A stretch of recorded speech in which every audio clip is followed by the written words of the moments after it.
we we are like 18 minutes in. I guess we should start on the subject at hand of world That's building. plenty of time. That's plenty of time. Plenty of time to talk about world building. So, Absolutely.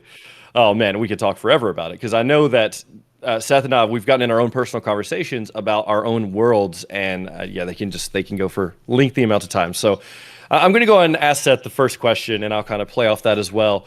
But I think where if you're here and you've never built your own world, maybe if you have, there's still value in this question, but you've decided to build your own world. Where do you start? Like, where do you get your inspiration? What do you start with? So, Seth, in your own world that you just built, where did you start? absolutely an important question. So, for me and the world of Zenalia, which is where we're currently adventuring in our Hearth and Hammer campaign. And also, this is kind of for me and in my method in general is I will have a concept for a world. Maybe I've been, we'll talk about some of the follow-up questions, like the bullet points that we have in our outline for this.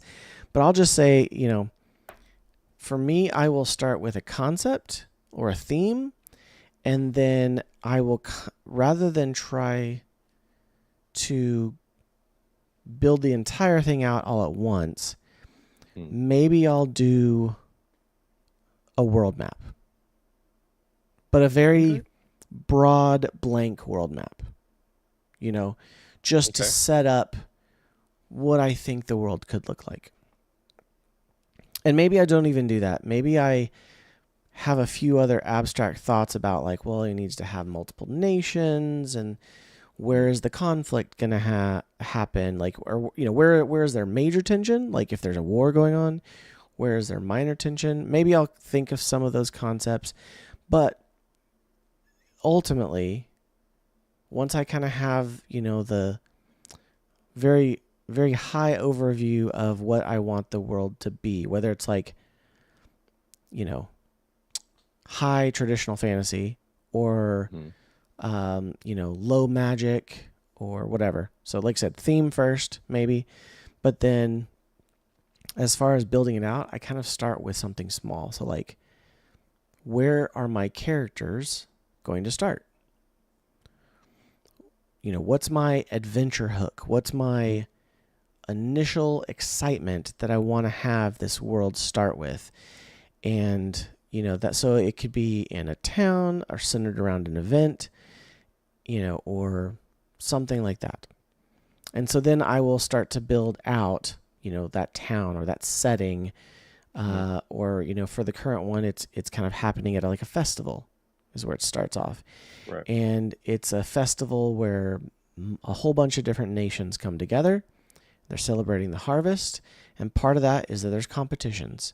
And part of that competitions is what leads the player group on their initial quests, because they're part of this competition and they are given some tasks to perform. And so that's kind of where I started. And so then I built out, well, where are they in the world? So like I said, that's having now the world map. Okay, I need multiple, nations. I want a couple big bodies of water and stuff like that. And as far as creating a map, this kind of jumps down, but you can Like you said, skipping questions. You can go generate something, Absolutely, yeah. anywhere. I've also seen methods where people will take like rice and they'll drop I've seen it this, yes. on paper. Okay, they'll take like a big sheet of paper or poster board. They'll take some rice and drop it, and then they'll outline the bigger sections of rice to make the continents, and then the little ones to make islands. That seems very detailed, but I do like that. That's cool. Yeah. Cool kind of Funny, random I've way to actually do seen it. people do the same thing in Photoshop. You can use a cloud filter and it creates like a randomly generated cloud, Yes. and then you like do your contrast and stuff, and then you get this black shapes. And but yeah, And I mean, it actually comes out with some very unique looking maps. oh, Like that. absolutely. I did not do that. But that's very There's cool. also free and paid software and web-based stuff out there, like Incarnate or World Anvil, some others like that, and you can literally just go and like generate random world maps. and you can I just mean, hit I'm just going to random throw and this out. random and random until it like shows Yeah. you a different, situation of Yeah. bodies of water and land masses and stuff like that. But again, so having the small part and just knowing where it is, if you have a somewhat blank world map, like just a shape, you don't have to have mountains, you don't have to have rivers or boundary lines, just a shape. And you say, you know what? I'm going to take this small section, this small town, this small event, I'm going to put it right here. And then you can just kind of start going out from there and saying, well, I want there to be mountains nearby, so we'll put them in the north. I want there to be a river and a forest, maybe over here. Or I want it to be in a big metropolis, a big town. So, Yeah. like I said, I kind of start with a big theme and then start small and go outwards. Well, I was gonna say you also kind of hit on something very important that I think I see a lot of people kind of get, in my opinion, wrong, and that's you don't have to have your entire world completed to start playing in it. Oh no, right? Like, absolutely I not. mean, multiple cities that are very important in my world's lore now were created to suit a party in a certain adventure. And now, yeah, lore's been built upon that and it's all fitted and worked in. But even right now, we've been playing in my world for about a year, maybe over a year now, and it's not done. Things are still being added, cities are being built, lore is created. Your world doesn't have to be completed. Like Seth's saying, you could have your map and you could say, hey, this campaign I'm running, I'm about to start right here. They need to be next to a big city. Oh, we're going to create a small town right here because it's in the right proximity to this city where something's going to happen. And there you go. Your world does not have to be completed to start playing in it. Absolutely. And it's not going to be, honestly. I mean, Oh, that's it's not. part No, of the fun is that you create things along the way that are part of the story. Now, you Well, can. I let my players create things too. Like some of my players, they're 100%. like, I want to create a character. Do you have this in your world? And I'm like, not yet. What's your idea? And then we can go with it. No, and that's fantastic. I mean, as you know, for Xanelia, I definitely started with kind of what I described earlier, but I also had been thinking on my world for a while. So I had said, okay, I want this element that I took, and this is going to go into the bullet points under question 1 here. I had inspirations. I had some books, some older fantasy genre books, novels that I loved, and they still are like, they're still just old books. Like, there's no TV shows, there's no video games, there's nothing connecting them, even though the author is super well known. Yeah. And has written books for BattleTech and Star Wars and World of Warcraft and others, kind of thing. But he had some original works. He actually had 2 different series of works, and I loved some of the elements from him. And so I was like, I kind of like that idea. I kind of like this twist that he used. It was kind of he had a unique fantasy setting. So there were some unique races, and there's some unique ways magic were used and stuff like that. And so I took some inspiration from that. And that's another bullet point here. You can take inspiration from any of the media you consume. TV, books, movie, video games, whatever. Right.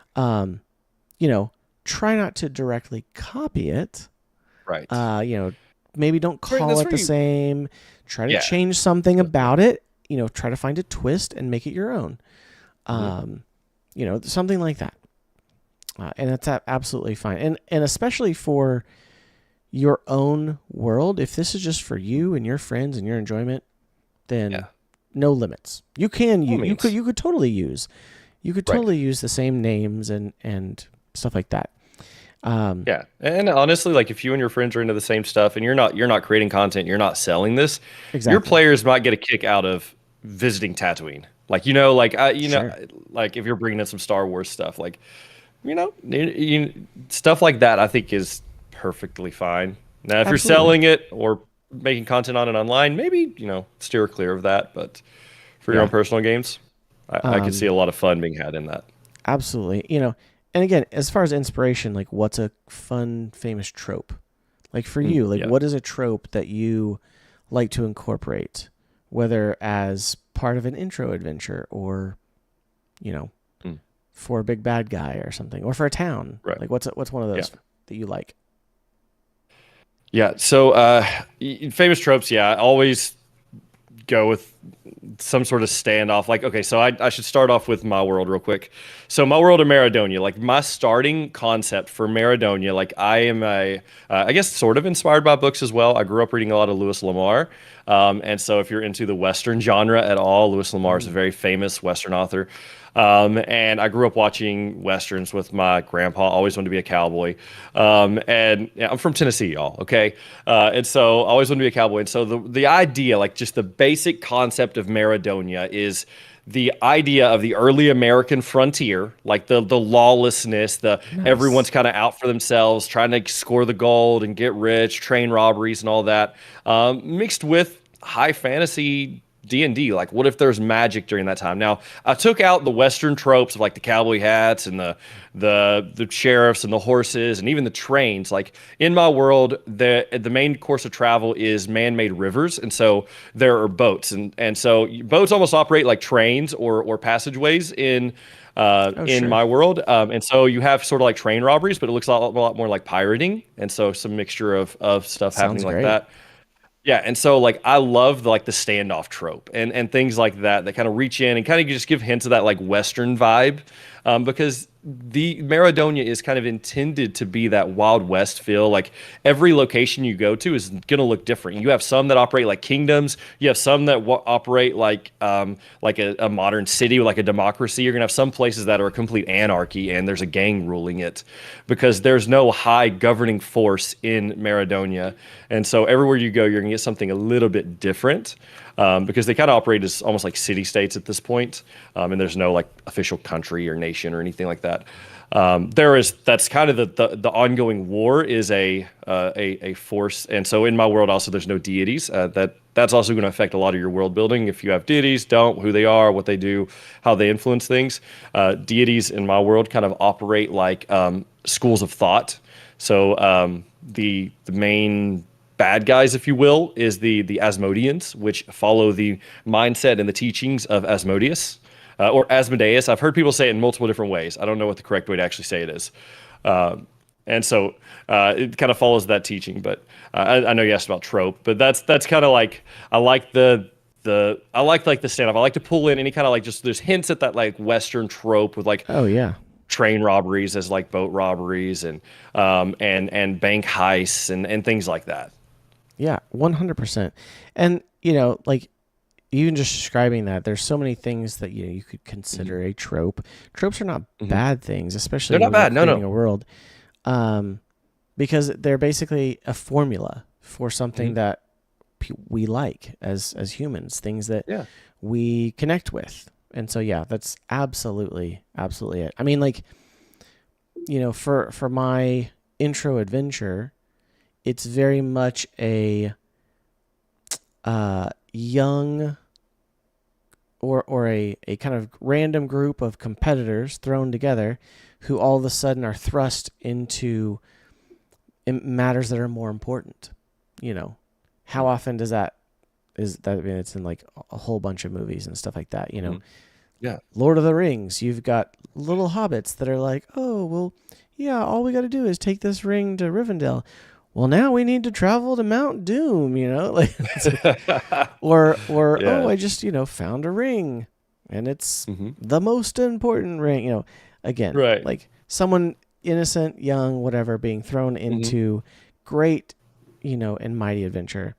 Hmm. It's a fun trope. So, Oh, absolutely. but 100% Yeah. theme, like we said, we kind of mentioned this, but like have a theme. Do you want high fantasy? Do you want Wild West?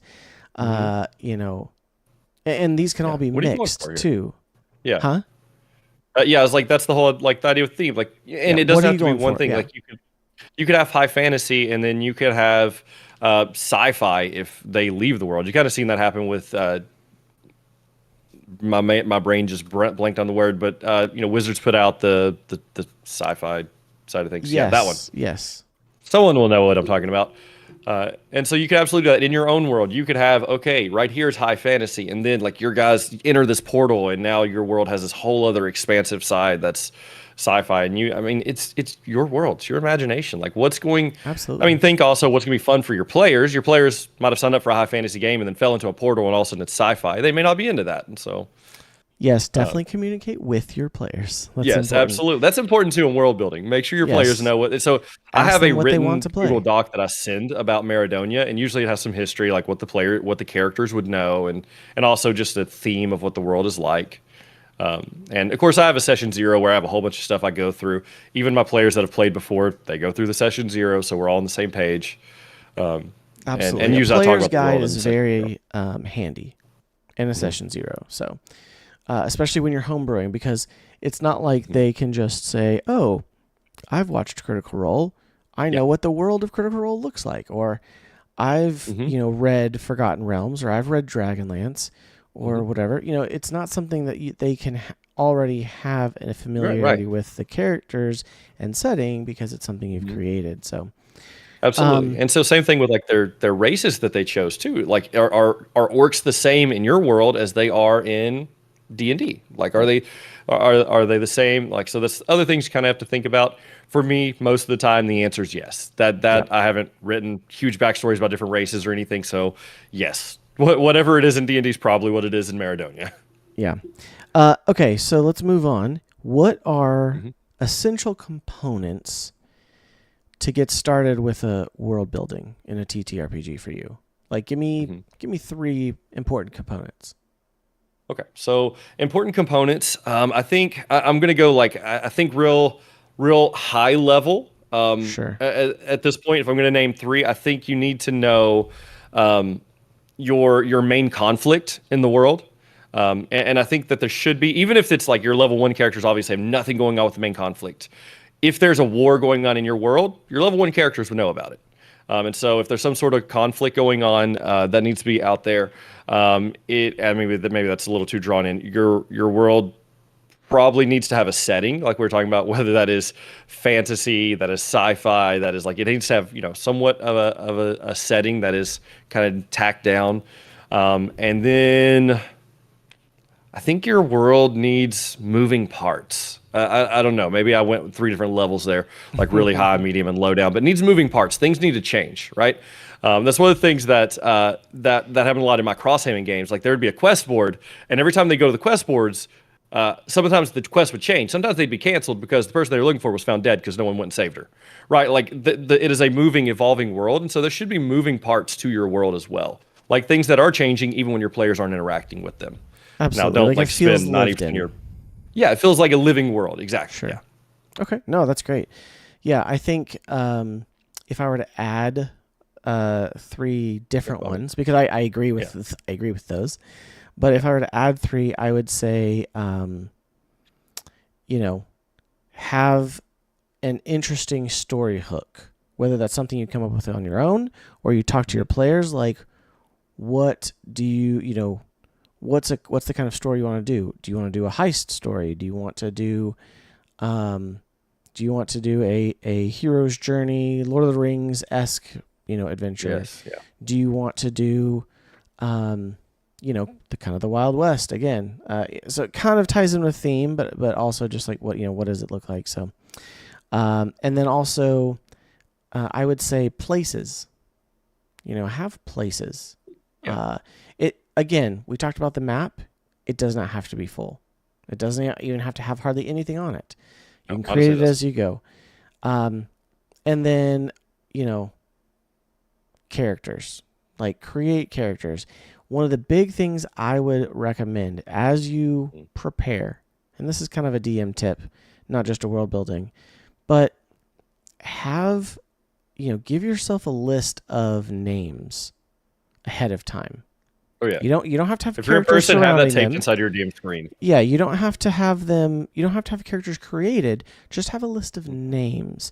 Give yourself, if it's fantasy, give yourself some elven names and some dwarven names and maybe some goblin names or orc names or human names that sound fantasy-esque, or if it's sci-fi, give yourself some alien names and some human names or whatever. And the only reason I say that is because your players will ask you, oh, well, I'm just going to find the random person on the street to give me directions. Absolutely. What's your name, friend? And then you're like, my name's Bob. You know? And there can only be so many Bobs in one world. That's okay? always bad. Yeah. But just give yourself characters, okay? Like I said, oftentimes Bob will fleshed become out. their favorite character, just so you know. Absolutely, like a little. If you've kobold, been DMing for any length of time, you know that your players will make friends with the weirdest people. A little kobold, prisoner becomes favorite character. So becomes favorite character, absolutely. I got to play that kobold actually at one point. That was fun. That was a lot of fun, actually. Yeah, for sure. Okay, so what about what about things to flesh out the world? Culture, towns, nations. Give me some of that. Yeah. So I think this is where it's one of the things. Start with where your players are. Like, especially, like, I mean, if you're just if you're building world to build a world, okay, now we're going to flesh this thing out big. If you're building world to run a campaign, start where your players are. Okay, what city are they located in? Okay, what quest am I sending? What quest are we starting with? Like, if it's sandbox, okay, now, all right, then just build the city and let them explore and figure things out. But if you have like specific quests and stuff that you're thinking they're going to go on and do, okay, what kind of city fits that? Okay, so now I have a massive city, 100,000 people are in the city, right? Okay, so this 100,000 person city, what's it governed by? Who runs this thing, right? A city that big has to have some rulers. Okay, those are the rulers. What about, the military? Is there a military system? And so I think from there you start to kind of build it out, or let's say they're starting in a small village that they've come to help. Right? Now we're starting with a village. They don't have a big democracy or a kingdom. They have a tribe leader. And there's a reason that they're the trope of a party starting in an inn or a tavern. There's a reason it's so popular. It's because it is something small that you as the DM and the players can craft together. You've got the ruler, innkeeper, or tavern owner. You've got other characters that are there. Maybe you have a bar fight, or maybe somebody from outside comes in and starts conflict, and it's something you can build out, you can flesh out, you can give details to, because even with a big city, you don't have to have all those immediately. Like, you can say, oh, well, they're in this part of the city, and you'll give a few details about that, and then maybe the next session you move into another part of the city and you flesh out that part of the city. Maybe it's 5 sessions before you get to the government or the governor, somebody high up in charge. So again, you don't even have to have things like that fully fleshed out. Right. Yeah, exactly. I like to start there and kind of build in. Usually that way, if you ever want to hint to the government, okay, they're at the tavern and the city guard walks in, and you see as he walks in, the bartender opens up the thing, pulls out a coin pouch, throws it up there, and pays the city taxes or whatever. If you want to leave some, leave some hints of what is coming or what's happening in the city. But yeah, as far as like building cultures, I think it's really trying to figure out what you want the feel of your games to be. Sort of like if you're going with the Wild West, sci-fi, fantasy, and then kind of build in from there. And feel free to take inspiration, or build out from there. Like start in your tavern, and honestly, maybe after the opening tavern bar fight or quest calling, you might see a little more of what your characters are into. Okay, did they try to pickpocket 6 people, start 3 fights? Did they just want to hang out, RP, and drink? Like that. Now you can start building out from there as well. But yeah, like I said, it's something that do it as you go. If you're a detailed person and you want to write a bunch of stuff down, fantastic. Just be prepared to maybe change, and don't be so rigid on the things that you create. Yes. Because you want to allow your players to be involved in that. And if it's something where you're guiding every aspect of the cooperative storytelling, which is what TTRPGs are supposed to be, it almost just becomes like them living in a novel that you wrote. And so we just don't living want that. in your story. That's not the same thing. We're getting close to time here, so here's a couple of quick questions. Any other ways that you could say to create a map? Maps are fun. We like maps, but you can do maps of towns, maps of worlds, maps of cities. Yeah, yeah. I will What's say this one too. way that you like to build a map? So I will say this is like I'm a graphic designer, but I'm not exactly a great map maker. Now, Seth here is an incarnate king. Well, I don't I know about that, but am thank you. Yeah, I am a find the ones that are clonable and edit them a little bit to fit what I need. And but so what I actually did with my world map, I created it and it was good and ugly, but it got across what I wanted. And then I hired an artist on Fiverr to remake it with their skill, and it came out incredible. And so I'm just gonna say, and Nice. honestly, like, the artists, like you can just send them a message and say, hey, this is what I want, and they'll fill it out. Like seriously, some of the artists are incredible. Fiverr has some crazy talent on there. And I had an artist build mine. I've had an artist do a few other things for me as well. But honestly, the map of Maradonia that I now use, like old school parchment style, kind of fits that Western vibe. I built the map, I built all the cities and stuff in it, but then I had an artist make it pretty, which is Nice. ironic because I Nice. am a graphic designer by trade. But still, There's map making difference is a between different art and world. design. So, It's very true, very true. Map making is a different world. absolutely. And he mentioned Incarnate. Incarnate is one. They Yes. have several different versions. There are other places you can find online. If you Hmm. search for digital map making for TTRPGs, you're gonna find about 5 good tools. There's Dungeon Draft. There's Dungeon Scrawl, which is like Hmm. black and white pencil drawings with grid. Yes. It's awesome. So yeah, there's a Which bunch has of a different cool ones. vibe to it. It does. I do like it. Yeah. So maps are fun, but you don't have to get too tied down to it. Okay.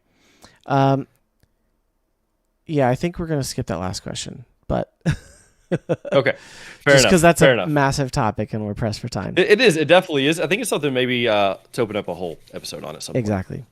You don't know what we're But talking about. You have to wait. you have to wait, find out. But let's just leave it with this: if you are a DM or if you're a player, world building is not necessarily for you alone. It's for the entire party. It's something that is inherent to tabletop gaming. Even if you are in a pre-built setting, the first campaign that Jeff ever played started from an adventure module from Critical Role's official Wizards of the Coast book. Mm-hmm. But after that first couple sessions that were the introductory adventure, we went off on our own and we built our own little section of Exandria, which is the Critical Role world. Yeah. So it doesn't have to be completely homebrew to be considered homebrew or to be building the world, if you will.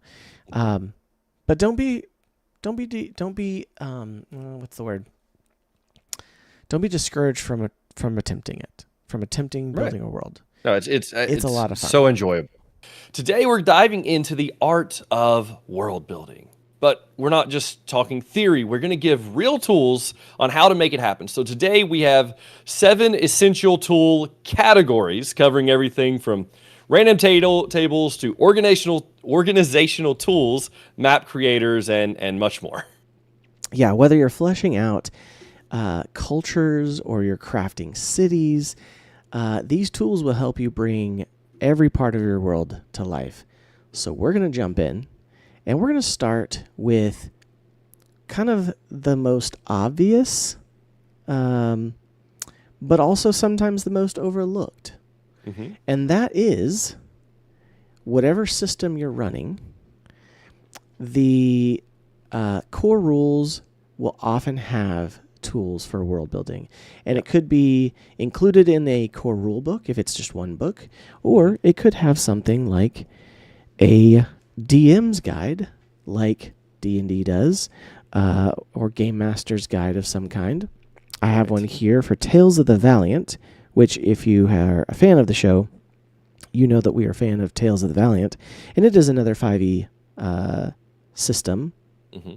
And so, yeah, these books, whether you have them in physical form or digital form, will have amazing tools for creating it, and especially the more recent that you have, whether it's for 5e or for Genesis or some other system, like Daggerheart, DC20. I know all of these are coming with or already include amazing tools for world building.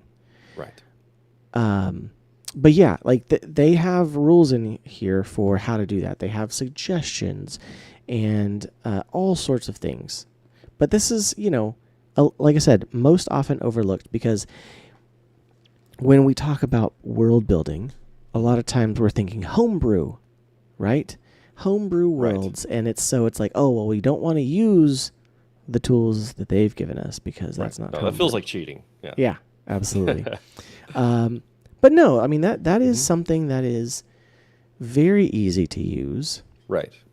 And in fact, like I said, the Tales of the Valiant one, I already have because I backed it on Kickstarter.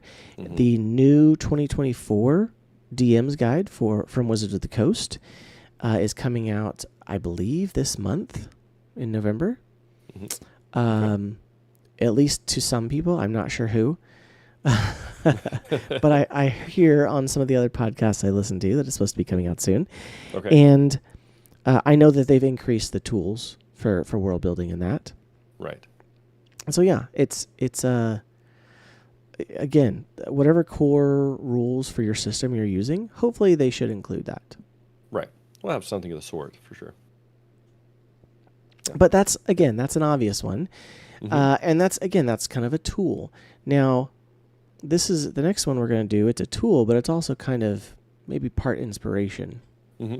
Right. And I think that's one of the big things with world building is a lot of times you need some inspiration. And so I'm one that as I'm kind of building out a world or building out something that I'm creating, I love to take ideas of things that I love and kind of mush them all together into something creative and unique. And so the idea here is like taking different books or movies or genres or anything else that you've seen or watched or enjoyed and bringing those ideas and making them your own. Not stealing, not directly copying, but how can you bring them together? So an example of that would be in my own world that I've built. It's called Maradonia. It is based on the early American frontier or the Wild Wild West. And so in my brain, as I was like thinking through it, I was like, what if there was magic and sorcery and all of this, like your fantastical D&D elements in the Wild West at like the boom of civilization? Like, what would that look like? And so that's really kind of what my own world was based off of. That was the inspiration for it at the very beginning. And as I was building that out, I was taking ideas and concepts from like some of my favorite Westerns that I grew up watching. Now, I did try to make, as I built my world out, that it was not so overly Western, like not everyone's riding around on cowboys with 6-shooters and cowboy hats, right? Yeah. But in my idea, it was kind of taking after that early American frontier with your good guys and your outlaws and your train robberies and all of these things. And I don't know, for me, I love to have at least a good amount of inspiration as a starting point. It just helps me build from that point on. Oh, absolutely. And, like it's something that we all, I feel like, take inspiration from, right? Mm-hmm. I mean, like thinking of the big inspirations that we as tabletop gamers use, right? Lord of the Rings, mm-hmm. Star Wars, there's so many great books and TV shows and movies out there. And, when we talk about using them as inspiration, you can absolutely use, a world from Star Wars as a setting. Right. Or you could use maybe a town from Lord of the Rings as an inspiration. Now, mm-hmm. again, that's why we say don't steal it, right. unless you're playing a Lord of the Rings RPG. Right. And then by all means, use the resources that you have. Right. But if you are creating a world and you want it to be a Lord of the Rings-esque fantasy, mm-hmm. with elves and dwarves and orcs and goblins, then maybe take the imagery, the mental imagery of what does the inn look like? What does who are the NPCs that frequent the tavern? What about the guards at the gate? Use those as inspiration. Describe them in kind of how you see them. because, like, let's be honest, all of the ideas that we have are rooted or inspired by something, probably. Like, you know, right? There's nothing new under the sun. Yeah. Everything is like, oh, that's just taken from this, which is taken from this, which is inspired from this. And that's okay. Right. And that's fine.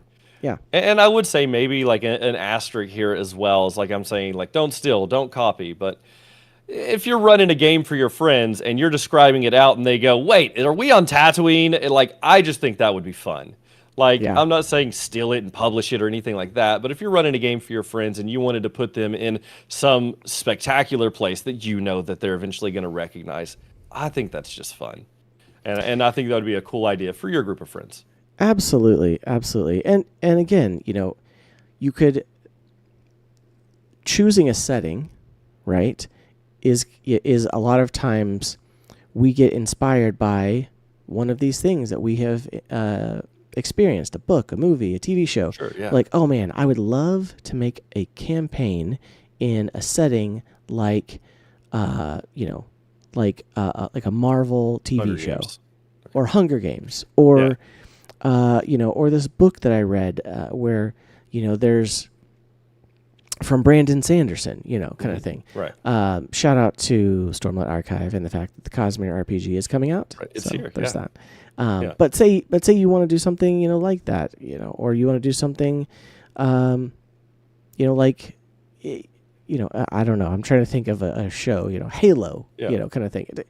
Whatever it is. Right. Like, or just start with like just two polar opposite things. Like, what if you started with Star Wars and Harry Potter, and like, how could you bring that together into one unique world? Well, I mean, it's pretty easy considering Harry Potter is just Star Wars. That's fair. Maybe so. not a great example. How could you bring the magic of Harry Potter, put it in space? I jest. Oh, I've seen the same video, and I went, wait a minute. Yeah, Harry might just be Luke. Yeah, Okay. I think so. Yeah. If you know, you know. Yeah, exactly. But like I said, use inspiration, use everyday life, use things in the real world. I played a game one time where after a while we realized, you know, even though we were playing in this fantasy setting, we realized we were in like an abandoned office building. And why did we realize that? Because we found ourselves in a bathroom with stalls and toilet paper, as described by the DM, and we're like, "What? Are we in a bathroom?" You know, it's like, right. So that is awesome. Anyway, it doesn't matter. You know, use the things around you as inspiration. I mean, that's something that we would suggest. Like, imagine I remember doing this actually as a creative challenge in a writing class in like middle school, but we had to write a story that could take place in a refrigerator. And you just had me thinking about that. It's like, imagine writing a world that took place within your refrigerator, and your characters is playing as like ants that are trying to get food back. Like, I don't know. Fantastic. Dream up stuff. Like, put yourself in the confines of like, I have to make an adventure in a laundry room, like, and build from there. I don't know. Might have went off the rails there, but that would be pretty cool to think through and figure out how to do that. All right. Well, so number 3 of our world building category tools are that element of randomness, right? So random tables or random generators of some kind. Right. And these are things that are widely accepted by everyone in the TTRPG community. I say that it is widely accepted. I'm sure there's someone out there that's like, no, random tables are terrible. But absolutely, for the players at your table, 100% fine. There are books. I have this one right here. I know we've talked about it on the show before. The Game Master's Book of Astonishing Random Tables. I'm pretty sure. I mean, it says it's $25, but I'm pretty sure I picked it up for like 18 or something. Yeah. And it was like absolutely worth it. Every book in that series is worth it. Yes. And it was like at Target. I mean, I have the one for traps, I have the one for dragons, and I have the one for NPCs. Love all of them. But this one specifically is fantastic for world building because it has so many random tables for cities, for organizations, for NPCs. Amazing. So this, there's obviously physical things you can use. There are also so many free online random tables. If you just did a search for, random table or, random table for D&D, whatever. And there's going to be a lot of people that have free resources for that. That I have used some in the past. A lot of them offer them for free. Sometimes you can, find paid versions, like if they have like books on like Drive-Thru RPG or other stuff like that. And so there's plenty of really cool things to use for that. And however, and if you're watching the YouTube video, that's youtube.com/therpgrundownltn. We'll show you some of the things as we move forward, including, like I said, this book and other things. But yeah, one of the things that you can also do is there are generators, which are basically random tables, or but it's kind of doing the rolling for you. And so, like, one of the ones that I found a long time ago and had been using was fantasy name generators. You can find them. You can find them for specific things, like, I need a fantasy name generator for elves, or I need a fantasy name generator for dwarves, or whatever, And so, like, one of the most common ones is fantasynamegenerators.com. Right. So, it's... We've all been to that site. Yeah, there's a lot of people that have, for sure. Sure. But yeah, it's really cool. You can put it in there. Again, there's fantasy and folklore, real names, places and locations, all of these things that they have generators for. And so you can say, like I said, I want to find a name for elves. They're, and they have this one specifically has a bunch of them. But again, it's most of them, however, for these random tables and generators, said for the random tables, you also kind of need a die, like whether it's a D20 or a D6, and you're going to roll a die, and you're going to come up with 2 names or 1 name or an idea from one of those random tables. And if you don't consider yourself a creative, or you have a hard time imagining it, this is where we start to get into the tools to help you come up with that. Right. Yeah. What's another one that we have here? So a big one that I really love is Fantasy Town Generator, and it is exactly what it says. It's literally fantasytowngenerator.com. You can go there, create a free account. You can hit new settlement, give it a name, choose the size. You can have a hamlet that's 100 people all the way up to a big city that's 25,000 people. You can choose their lifestyle. You can choose whether it's coastal, rivers, forest, walled. Like, you can choose all of these things. Yeah. And then when you actually create it, it'll generate it up. It'll generate a map. Now, granted, the map is ugly. The map is not for anyone but you.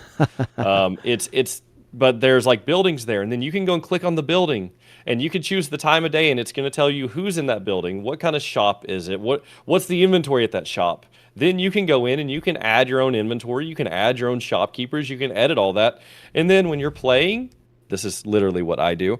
When you're playing, you just have that map open, and they're like, oh, I'm walking around. And I'm like, yeah, to your left is the blacksmith. And I'm looking at my map, and I'm like, that means to the right is the magic shop. Oh, you go in the magic shop, there's Balwee's Light Dust. I literally have it open right here. And it's all there. I can click on the shop's inventory. I can check the prices, and it's all, I have pretty much all the cities in my world.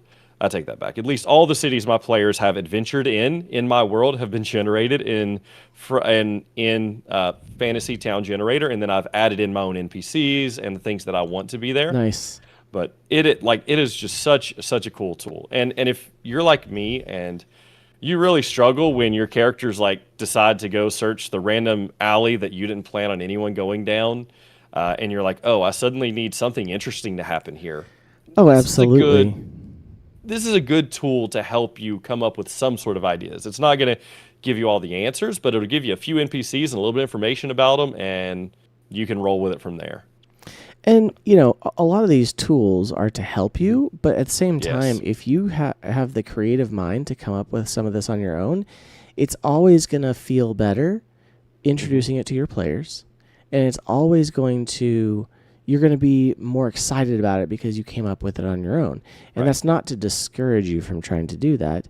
These are just tools. And again, like Jeff said, we find them very helpful when our players are like, oh, you know what? Like, I need to I'm just going to ask this random person on the street. Mm-hmm. And then like, well, what's your name? And I'm like, well, I don't have a name for random dwarf, on the street. And so I, going online and using a fantasy name generator or another tool that we will talk about later, is perfectly acceptable. And it's something that, when you're caught on the fly, it's much better to like try to have something and continue with the story rather than for them to wait for you to like come up with something or create something and kind of interrupt the session. So, Yeah. And one of the things I really like, again, I'm using Fantasy Town Generator, is like you said, they talk to this random dwarf, and all I have to do is click on a building, find a random dwarf, and I can say, oh, you're now talking to Fromvor Greatsong, right? They have this conversation, but there's a notes section. So now I can go write in this NPC in his notes that they had a conversation about this on this day. And so if they're ever like, who was it I was talking to? I can go back and look at the notes for the NPC and find out what they actually talked to him about. If you're the type of DM that remembers to do stuff like that, that'd be great. I'm just talking hypothetically here. Sure.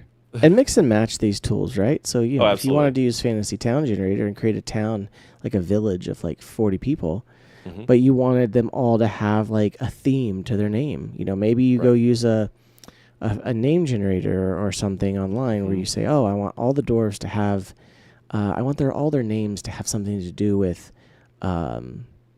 mushrooms or something.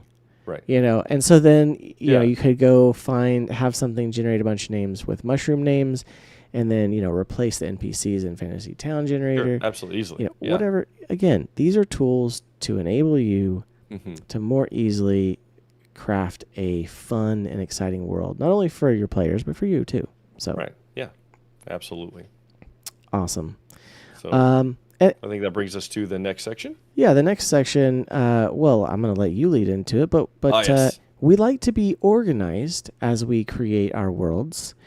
And especially the more that you start to generate, the more you need to like try to keep it organized. So let's talk about some organizational tools, Jeff.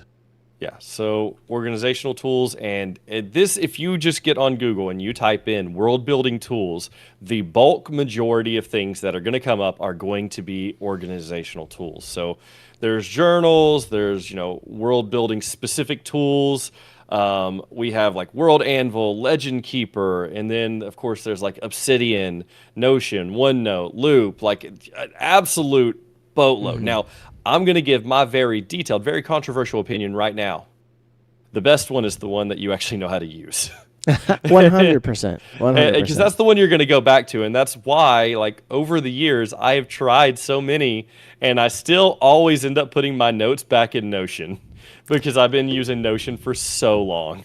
I understand. I use OneNote because I have been using it for... Oh my gosh. I mean, I've been using it in my personal life for 15 years. Right. I was a, early adopter back in the day, and I absolutely loved it. And this was, before we had anything that was even remotely close to, these online organizational tools. Yeah, absolutely. And it just, but yes, absolutely. The best one is the one that you know how to use, and you use it. Yes, and then you use it. That's the main thing, is getting that information down somewhere that you can find it and you can navigate it. Absolutely. And a lot of these have, like, some of them have free versions, especially the ones that are general organizational tools, like OneNote, like Notion, like Loop, which is basically kind of, if you don't know what Loop is, it's kind of like Microsoft's version of Notion. Like it's been out for about a year. It's pretty good. Also like Obsidian, like those are all organizational tools, journaling tools. A lot of them you can use scripting and stuff, and they have premium versions, but they also you can use them for free generally. Right. Yeah. A lot of the world building specific tools may have a free tier, but they all have a paid tier. All of them. And some of them even only really want you to use the paid tier. Oh yeah. I would say most of them just want you to use the paid tier. Well, yeah.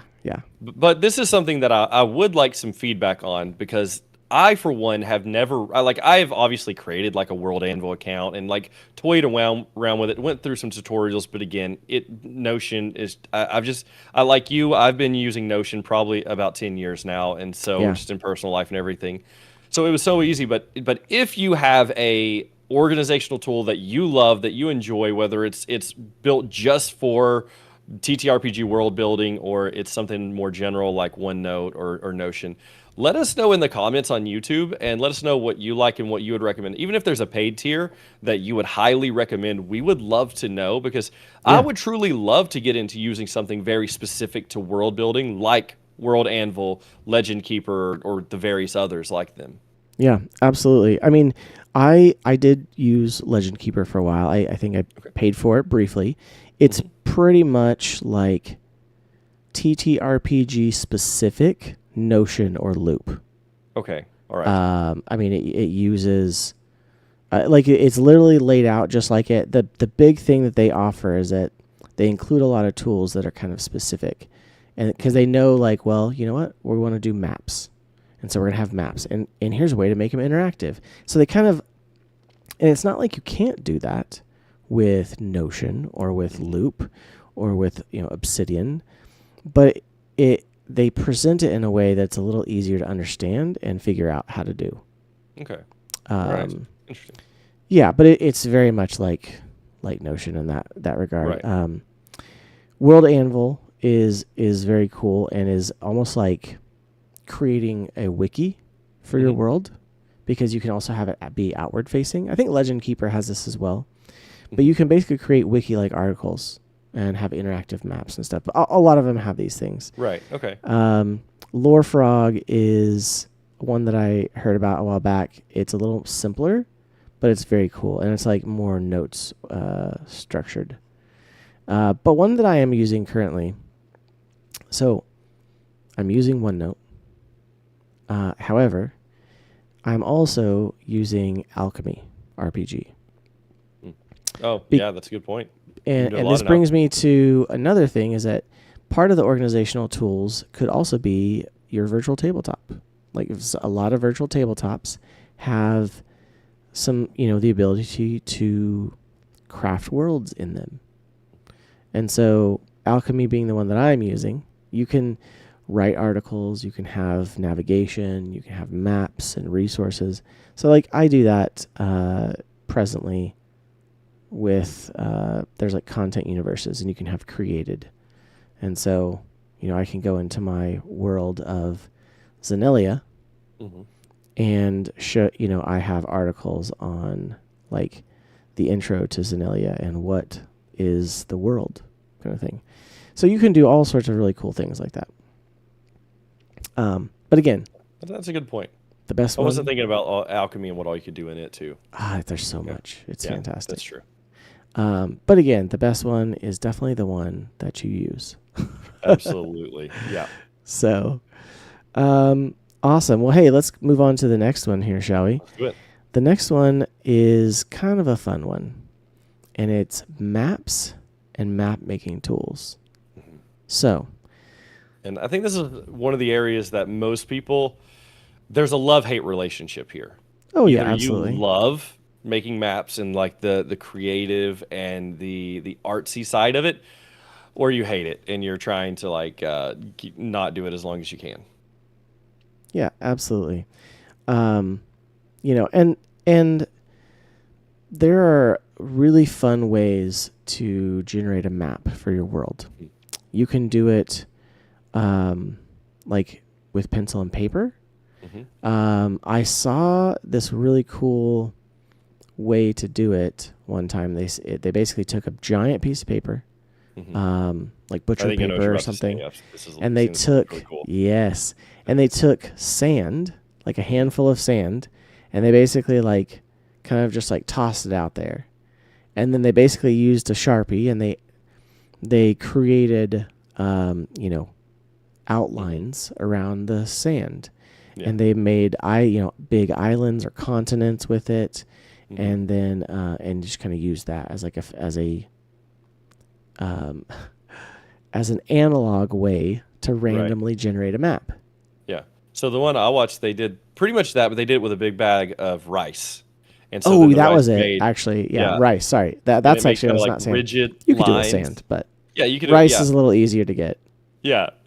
Well, so they did it like that with like rice, and it created all these unique environments. But then I think they took like a bag of like D6s and they threw them out there, and like everywhere, maybe it wasn't D6s, but they threw it out there, and everywhere one landed, they like drew around it, and that was like a city, and it Oh, just, nice, nice. yeah. Yeah, So they went like all the way through, absolutely. and it was so cool. I'm like, man, that'd be a lot of fun to do. Just sit down with like your players or something and do it. That'd be cool. Yeah, yeah, for sure. Um, and so that's like a in-person way to do it. Hmm. You can also use real maps. You could use a cool map of, especially old maps. I love old maps. Yeah. But you could use real maps, and you could use it for your world. You could use it for a town or a dungeon. Hmm.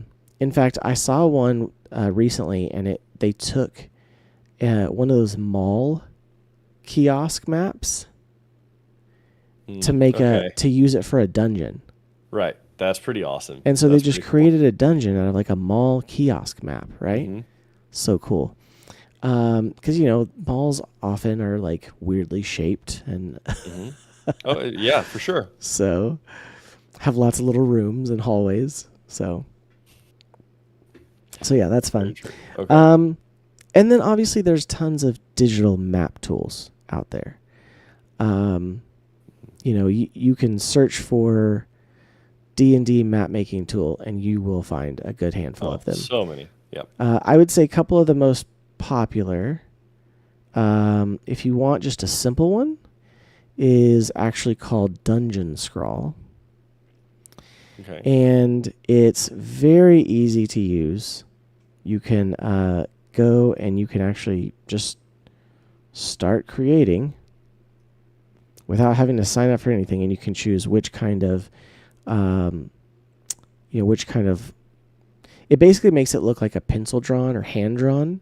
So it's it's going to be like a single color page with walls kind of thing. Hmm. So this is probably a little bit more for battle maps. But yeah, you can basically just go, oh, I'm going to make a room there and a hallway and another room. Hmm. And there you go. There's a map, right? And so like obviously for like a battle map, that's really cool.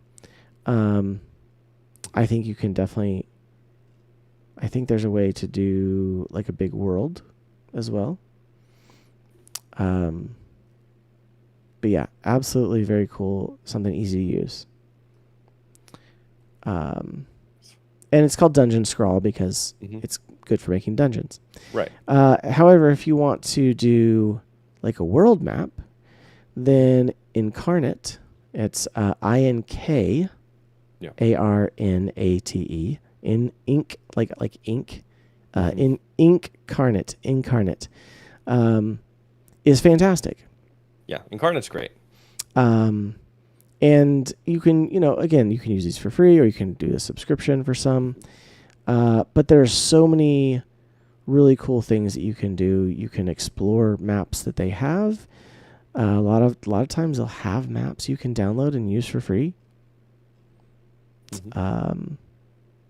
Or you That's can one thing I liked about create Incarnate it. is if you create your own map or someone else has created one, you can allow people to copy it and customize it. And a lot of creators on Incarnate do that. They'll create a map Absolutely. and they'll allow it to be copied and edited. So you could look for a forest bridge and you'll find a map that someone else has already made, and then you can take it, add in the elements that you want or change it in the ways you want, and then export it, and you already have a ready-made map ready to go, which is great for those moments when you need a map quickly and don't exactly have the time to make it yourself. Yeah, Uh, absolutely. Absolutely. Um, But yeah, those are kind of a couple of the two. Um, like I said, again, there are so many of them. There's so There are many. so many of them. But those are two of kind of the most popular Hmm. for creating worlds and dungeons, Hmm. and so highly recommend those. Yep. Yep. Agreed. And there's plenty. I'm trying to think of like any kind of map making tools that I've seen are specific for like world maps. Most of them that I'm familiar with are battle maps, kind of specific. I know Incarnate there is a whole like you can choose world map as the type of map you're making, and it gives you different elements and things you can use. I'm not sure of any other ones that are very specific to world maps though. Yeah, there's another one I'm that sure there's others, but absolutely. I think you um, can do it in World Anvil, actually. The oh, tool that we the talked map about making tool. earlier. Okay, yeah. Yes. Um, Wonder Draft. And there's actually kind of two sides to that one. There's Wonder Draft and Dungeon Draft. Dungeon Draft. That's what I was thinking of. But 'Cause Wonder I was thinking of Draft Dungeon Draft. is the world building. Yep. Okay.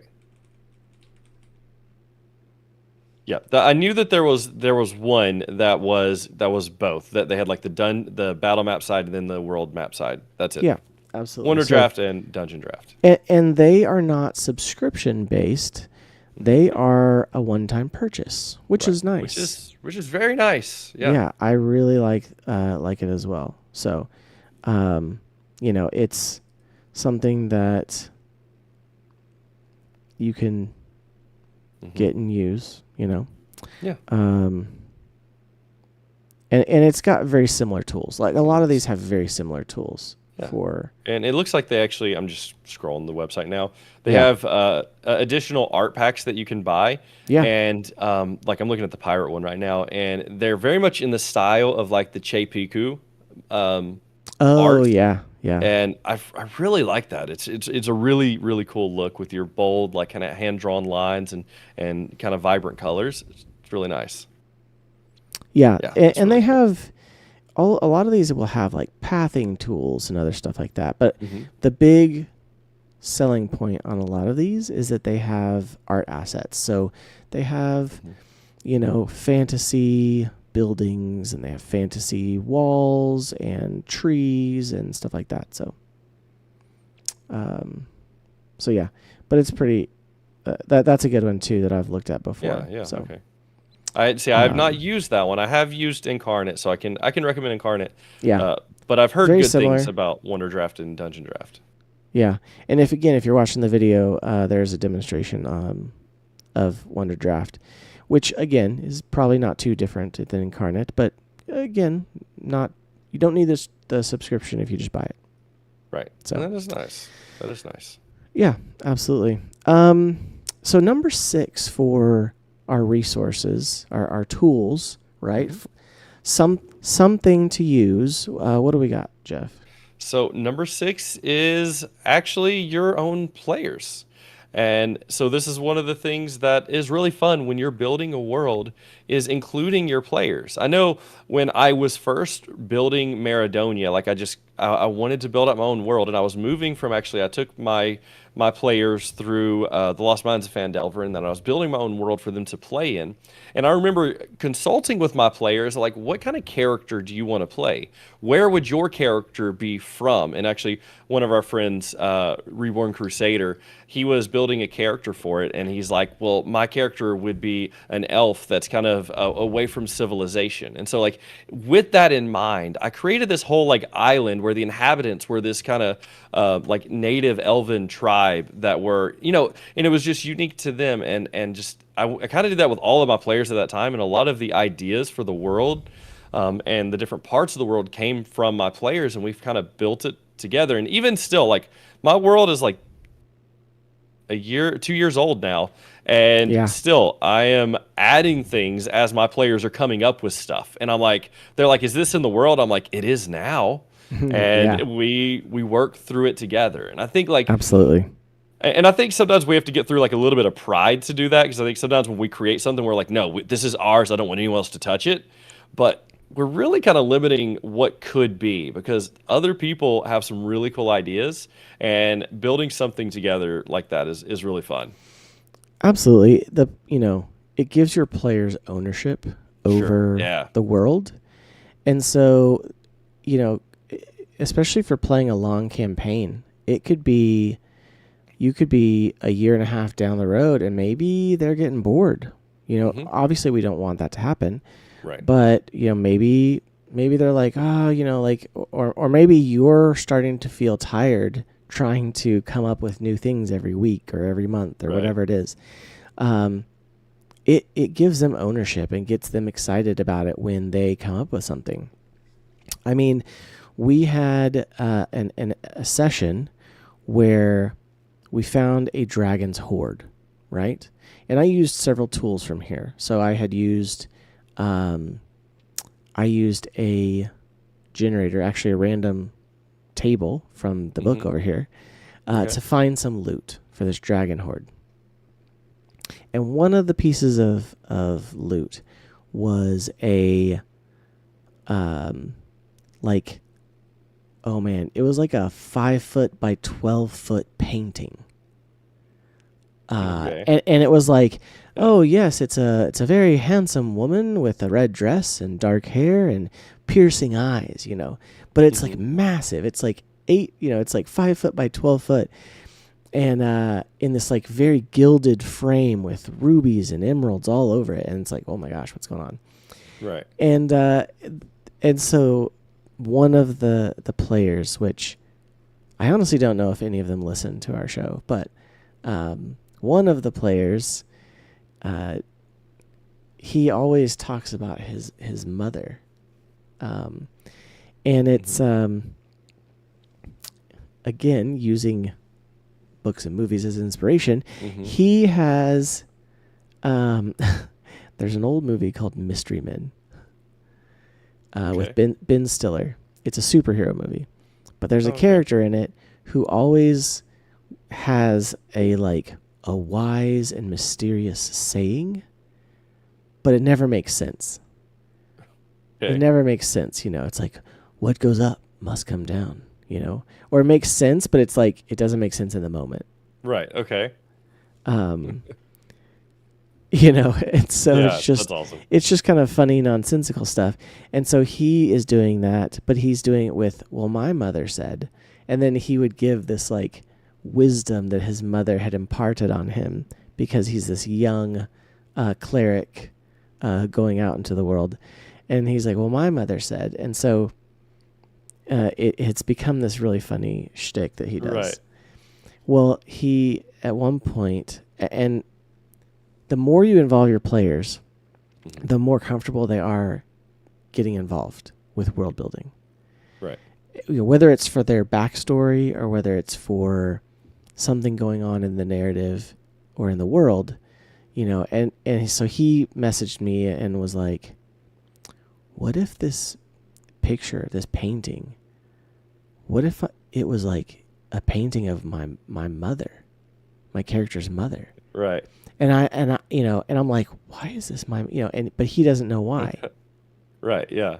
And That's so, pretty cool. Yeah. yes, so that's a big mystery. And so he's very protective of the painting, and the others kind of have caught on that he's protective of it, but they don't know Hmm. why. I won't reveal why, or some other things that we have come up with Sure. together about Yeah. about that painting / and his mom and why it was in the Dragon Horde. Right. There's I'll leave Oh man. secrets out there, but oh man, I can't wait for that to be revealed. Right. That's awesome. Yeah. And that's the like creating fun stuff like your that with your players is awesome. I mean, I don't know. Like I even like I probably break my game at times because whenever I realize my characters are having fun or my players are having fun doing something, I like to homebrew in a little bit of fun. Like I was playing one of our first campaigns. I'd introduced myself and Reborn, who I mentioned earlier, had introduced basically our entire families to D&D, and we got this started. And one of the things that my players like to do is Reborn's wife was playing a halfling rogue, and she loved to jump off the Dragonborn's back and attack stuff. And so naturally, Awesome. I just start giving her bonuses for that. Like every time you do that, you do like gravitational damage as you're like falling on. I called it something better than that, but like I just love to like when I find that my players are having fun with something, I like to incentivize fun. And so I Nice. think when you bring them into the fun, like when you bring them into the creation, they enjoy it more. Oh, absolutely. Yeah. Absolutely. So, use them as a tool or resource for your world building, right? Like for example, and again, that's for RP a little bit, but also for world building. My elf in my current campaign is, I had created this custom background for elves. And I created 4 very distinct nations of elves in my setting. And so he's from one with a special background. And one of the things about it is that his homeland was overrun when he was very young. And so he is kind of a wandering elf. He doesn't have a homeland. And so some of our adventuring is taking us closer to his homeland. I was like, hey, they're kind of expressing interest in trying to go to your homeland and find out what's going on.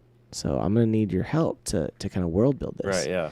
And so, he's all about it. He's excited. And so it's a lot of fun.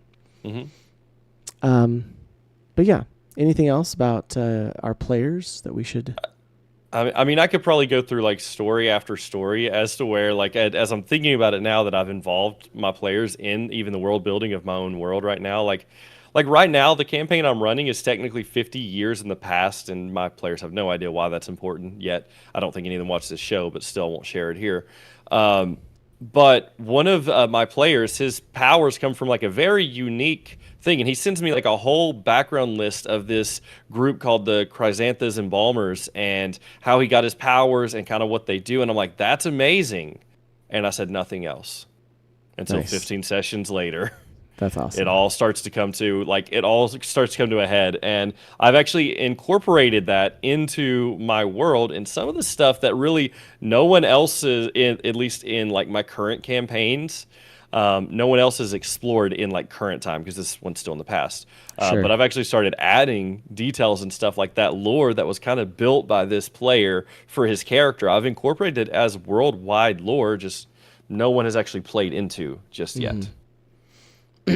Awesome. Yeah. So again, utilize your players as Absolutely. helping build the world. It'll help you as the DM tremendously.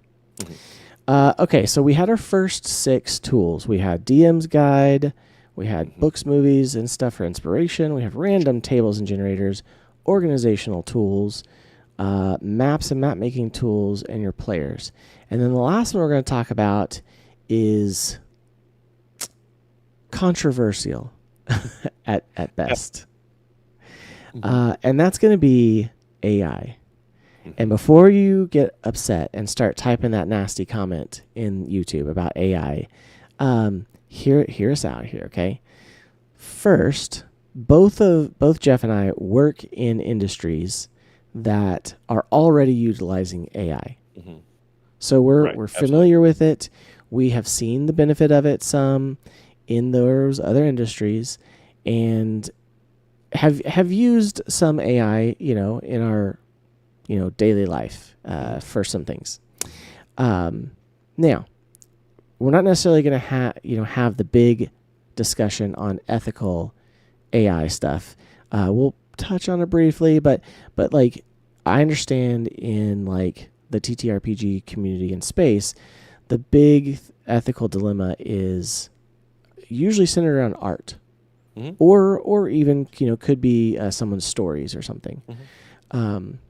But if you're sitting, there at a table with your friends, or you're doing it online, and somebody comes to you and says, "Oh, we're in this town, and I'm just going to grab the nearest person walking down the street," right? You can absolutely use random tables to try to create an NPC. However, you can also use an AI, whether it's ChatGPT, Copilot, whatever Google's is called, Gemini, I think. You can absolutely use stuff like that to say, "Oh, give me a dwarf name," and you can have it, spit something out, and is that regurgitating things that it's found on the internet? Probably. you know. Well, to argue, most of the information we put into our games, we also found on the internet. So, Right. And a lot of the things that we've talked about on these hmm using these tools, that all of these other tools are widely accepted hmm by the TTRPG community. Random tables, fantasy name generator, maps and stuff like that. Like a lot of these things are widely accepted. And again, like you said, finding things on the internet. Now, hmm obviously, there's a big difference in using this for personal use. If you want to find something for your home game, absolutely. There's a big difference between that and then trying to use AI to generate stuff that you want to sell or make money off of. right, Right? And I think that's where the big ethical dilemma comes in at. Because the fear is that companies are going to use AI for art or video or voices, and those are all real fears, and I totally understand it. sure, because that's And putting a lot of creatives out of work. sure, Because essentially, when yeah, the companies stop, or or when they or can it just use or it, it could. That's the right, fear. I right, don't know that we've seen it a whole lot yet, but I think it could very well be coming it could in absolutely. some form or fashion. I think there's also a way for creatives to utilize AI hmm in their own work or somehow. hmm And we'll talk about that in a second. But again, if this is for personal use and you're hanging out, um, it's a quick and easy way to do it. To find a random name generator, to find a description of something. Because hmm here's the thing too, and this is another thing. Like I use the internet all the time. Search engines, which a lot of Sure, AI is just better search engines. Let's be honest. It's just a better search engine. If you're right, not doing if you're not generating things, it's really just finding things and hmm giving you the results a little better. right, Um, like finding it, ask it for a description of an old ship. hmm sure, You know, that's yeah, not, that's not something where it's like stealing information from anyone.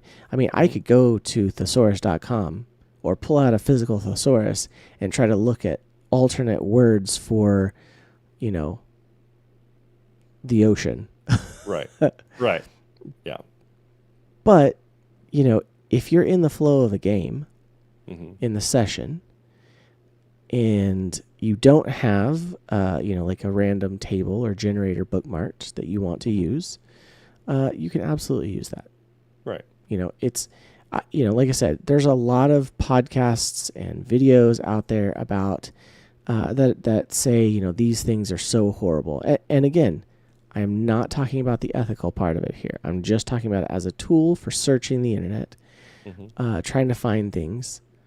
Don't feel bad about using it in these right, instances. And again, right, we're not talking about even selling it or making money or anything like that. So hmm now, all of that said, I recently saw one specific for TTRPGs that I'm very curious about because its claim is that it is an ethical AI for TTRPGs, and it pays creators and artists for using their art.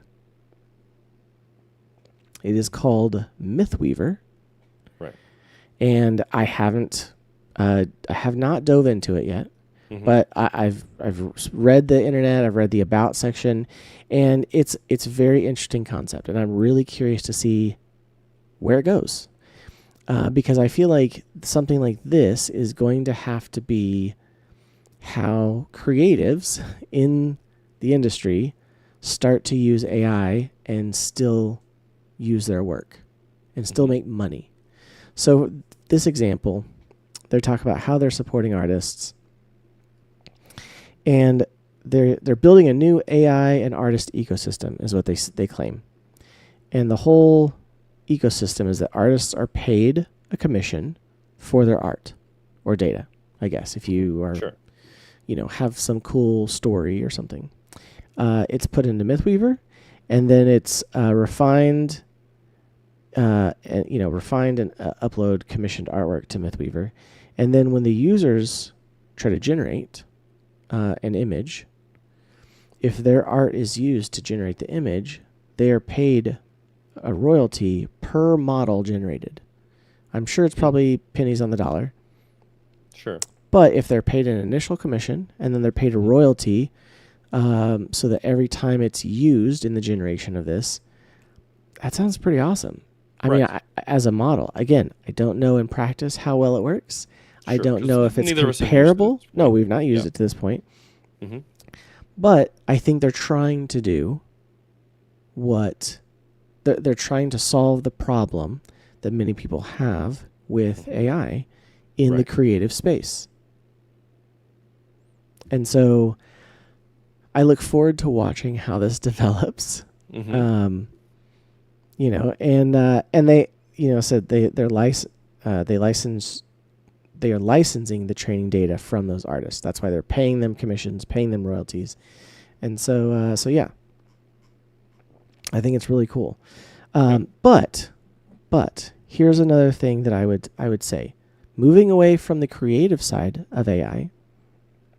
Again, I work in an industry that is already using AI for certain things, but it's not generative. It's more, kind of like we talk about a lot of AI is just better search. Mm-hmm. It's more of the organizational kind of. And so one of the things, again, that Mythweaver is suggesting is something that some of these other AIs have. Copilot, for example, has it. I know other, what's the word? Zoom has it as well. Where basically if you are recording a meeting, that you can have an AI generated, you can have it auto-record and transcribe your meeting, and then you can have AI generate notes or a summary for that meeting. Right. It's a fantastic tool. Yeah. Not always perfect, and that's one of the things that we tell people is that, like, hey, if you're going to use one of these tools, make sure you're giving it the once-over as a human. Mm-hmm. Right. Because it's not always perfect. Right. And that's fine. Mm-hmm. But this Mythweaver is also offering that, where you can, even for their base level, which is monthly, $5 a month, which is really you can record your session audio and get an AI summary of your session. That alone, without any generative stuff, to me, is awesome, because I love Discord and I record a lot of my audio from Discord. But if I could record the audio in session and have a transcription and have the session be summarized, I think it would be tremendously helpful for continuing to build the world as you go, along with the players, because then they also have the access to the recording, I guess, if you're giving it to them. And it'll help you as a DM prepare for the next session. So I think there's something to be said for that part of it, especially. So yeah, that alone, like I would probably pay the $5 a month just for the recorded sessions and like the transcription. But I mean, really, as I'm just kind of looking through the website here, it kind of looks like they're almost wanting to be a one-stop shop, where this is where, as the DM, you can also create your sessions and create your campaigns and put in your world elements and things of that sort as well. So I mean, again, I have not downloaded it really today. When you sent it to me a couple weeks ago was the first time I really looked at it, and this is about the second time I've looked at it. and so I can't say whether it's great or it's horrible, but it looks pretty good just looking at the page now. Absolutely. And again, we wanted to highlight, again, we're not endorsing using AI, generative AI, to replace, paid work for entertainment. Whether that's artwork, hand-drawn or human-made artwork is always going to be better. Hands down. Right. Whether that's art or film or video, I think a lot of those AI companies are trying to match it. Hmm. And who knows where it's going to be. I think it's only going to get better. Hmm. But I think that tools like this, again, this is just us giving you the tools, saying, hey, this is something that you can absolutely use. So we're going to stop the AI discussion there. And if you made Yeah, it fair through, enough. thank you for bearing with us. Again, I hope you understand we're not endorsing, stealing art from people and costing people their livelihoods. We absolutely are big proponents of, human-made creations. But Hmm. again, we're talking about tools for you building your world for your home campaign to make it what you want. So, Right. yeah. Anything else, Jeff, that you have to say on any of those 7 tools? I don't think so. I think maybe just for world building in general. Um, I would just say, like, if anyone's hesitating to build a world, because I think I went back and forth on it for a while before I kind of decided to actually dive in and start building. And my biggest suggestion is just start building something, Yeah, right? Like, I mean, you can start small, you can start big, start with one town, start with one idea, but just start and then allow, like, once you get the ball rolling, it gets a whole lot easier. Like, I really hate like the sitting there staring at the blank piece of paper trying to think up something. And yeah, that's why I really loved like the inspiration we talked about, like grabbing inspiration from somewhere and starting to build from that point, because at least you're starting with momentum and you're not just starting from nothing. Um, absolutely. yeah. Yeah, and again, start small. Hmm. Start with a town. Start with a tavern, Hmm. Oh yeah. and get going. Why is it's a common trope in TTRPGs that your quest is going to start in a tavern, Hmm. Hmm. right? You meet in a tavern. Absolutely. You meet in a tavern. It's 100%. Hmm. Um, I did forget one thing actually, and I want to show it on the video and talk about it for a second because it's on the organizational tools. Okay, Okay. but there are also things you can use that are a lot of them are free out there, but it is like a world building worksheet. You can definitely, like, there's some out here. I'm showing one on screen that's from the Genesis system from Fantasy Flight Games, which is kind of their agnostic world building system. And there's worksheets out there, so you can like people make these all the time. Like there's a Hmm. lot of third party ones you can find, but it'll be like, oh, what's the world? What's the base setting? What's the genre? Right. It'll ask questions about like what tropes or themes about technology or human nature or morality. You know, um, what are the major factions? Stuff like that. And so Hmm. you can go through a worksheet like this and create your world really Right. really easily. Um, and again, that's kind of the kind of thing. There's another one here that is for kind of 5e, but it's like planning a homebrew setting. Is there something threatening? Kind of thing. Mhm. Um, and then there'll be like questions every so many pages, like what level of world building do you like to do? Tell us about important places. So again, it's just a guide to help you Right. create Yeah. it, Yeah. to help you be creative. And Hmm. that's what these tools are. They are tools to help you be creative because much like the organizational tools, the best world building that you'll do is the world you actually build. Right. Yeah. Exactly. The one you Very, very actually true. do is going to be the best one. So Right. go out there, create a cool world. We'd love to hear about the worlds that you created. If you Oh, want to absolutely. hit us up on social media, on X, on Instagram, in the YouTube comments, by all means, let us Mhm. know. So now to the main topic, which All right. is how to create memorable NPCs. Jeff, lead us off.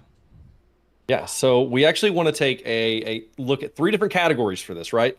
One is going to be your DM prepared NPC. So those are the ones that you sit down in your prep and you work on, you create, you build, right?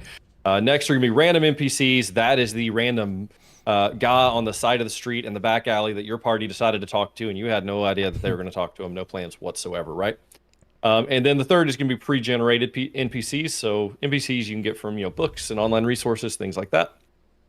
So with that said, the first category we're going to start with is DM prepared NPCs. So these are the ones that you create yourself. Each of us are going to have 2 tips for every category. My very first tip is always give them at least the important NPCs. Obviously, don't do this for every NPC because then it'll kind of lose its effectiveness. But for your important ones, the ones you want to leave a lasting memory or recurring role, give them some sort of distinct quirk. Something memorable about them, like that orc that always talks about themselves in the third person, or the gnome who's always walking around with a half-chewed toothpick in his mouth. Or, the treant that always gives a completely useless gift and thinks it's like the greatest thing in the world. It's like, here's an acorn for you, my good friend, and you're like, what do I do with this acorn? And maybe somewhere else in the campaign that comes up and it's very important, but for now it just seems like a useless gift, right? But give them some sort of distinct, memorable quirk. Absolutely. Like I said, don't do that for everyone. It will lose the effectiveness, the special part of it. Well, again, we're talking about DM prepared NPCs. And when we prepare an NPC as a DM, typically it's for these special ones. They're going to be, it's going to kind of go into my first tip is that they need to, what's the reason that they're there? Or there needs to be a reason that they're there. So are they a shop owner? Are they the town healer? Are they like the captain of the city guard, right? You're not going to name every single city guard unless you've got like 2, Right, yeah. But you're going to have those special characters that you're going to have named, that you're going to have prepared, that maybe are going to give the players a quest, or you have a bit of information that you want them to be able to relay in the course of a session, possibly, kind of thing. So what's the reason that they're there? Are they the blacksmith that you are taking it to? Are they the mayor of a town? Do they have potions, or can they provide healing services? So, yeah, like that, you need to have a reason when you're preparing them. Otherwise, it's going to be hard to maybe shoehorn them into a session unless you're just waiting to drop them in. But like having them, already having that healer, already having that shop owner. Is really easy for when they come into town. They're like, oh, I need to find the blacksmith. You're like, oh, well, the blacksmith is so-and-so. So yeah. Exactly. And one thing I always like to do too is I love throughout my campaigns, I will have recurring characters a character that was in one campaign that, okay, if my party's the same, oh, this character pops back up in another campaign and they're like, oh, I know this person. And one would be one of my first campaigns I ever ran. I had a innkeeper named Bart who was a half orc and he always served spaghetti. Like that was his thing. And so like I was playing another campaign like a year later with the same party. And of course they go to an inn in a random town and there is Bart, the half orc innkeeper with spaghetti. And that was just fun. That was not my tip, but I like to do that with, especially some of those recurring roles you're going to have. Like maybe don't put Bart in every city they enter. Of course, if they do, that could be an interesting quest line as to why Bart is in every city they're in. But I like to do that throughout different campaigns and stuff. I think it's a lot of fun. But no, my next tip is to contradict expectations, right? Like we all have an expectation when we see I'm going to go back with the orc, right? Like you see a hard, war-grizzled orc, you have this expectation. But what if he's not the blacksmith? What if he's actually grows really beautiful flowers? Right? Like they're going to remember that. Or what about the elderly gnome who's always walking around on a cane? He's very soft spoken. And yeah, he's running an underground fighting ring. Like they're going to, kind of breaking the expectations they have. It's going to make that character pretty memorable because they're like, wait, that little old man is doing these things, Yeah. I don't know. I kind of like to do that. Obviously, this is one of those things you use it just a little bit. Don't use too much, right? Use it just a little bit to break expectations and give them something. To me, that's always memorable. One of the most memorable characters that I have, I think, was actually a random NPC that Seth created. And it was, I don't know, the guy was just a douche. That's all I remember. And our whole party wanted to kill him. Like we were all heroes that wanted to kill him instantly. I know exactly who you're talking about. Yes, and I Um, think it was just a he random was dude that you he made. was he ended up being he did start randomly. Yeah, He was an art dealer. yeah, And his name was Newman yes, that because was him, Newman. Austin decided to treat him like the Newman from Seinfeld, and so he'd be like Newman, kind of thing. Yes. All I So know is yes, we all gravely wanted to kill he him. was a super We did. snobby elf Okay. art dealer, is what it was. Yeah, So yeah, he was. But yeah, the stuff like that is just so memorable, which yeah, is great. So I don't know. I love to contradict expectations. When you see someone you expect one thing about them, and then for them to be completely different, right? I think that's great. All right, go ahead. absolutely. And when you're creating these, DM prepared NPCs as well, give them a story hook. Give them something that if the players continue to ask questions, Mhm. that maybe there's a little bit of backstory to them. Maybe this shop owner who is an orc herbalist, maybe he was exiled, kind of thing, or maybe Mm. maybe the underground fighting ring gnome is what's the reason behind it. Find out why he's doing this kind of thing, and it doesn't Right. have to be big.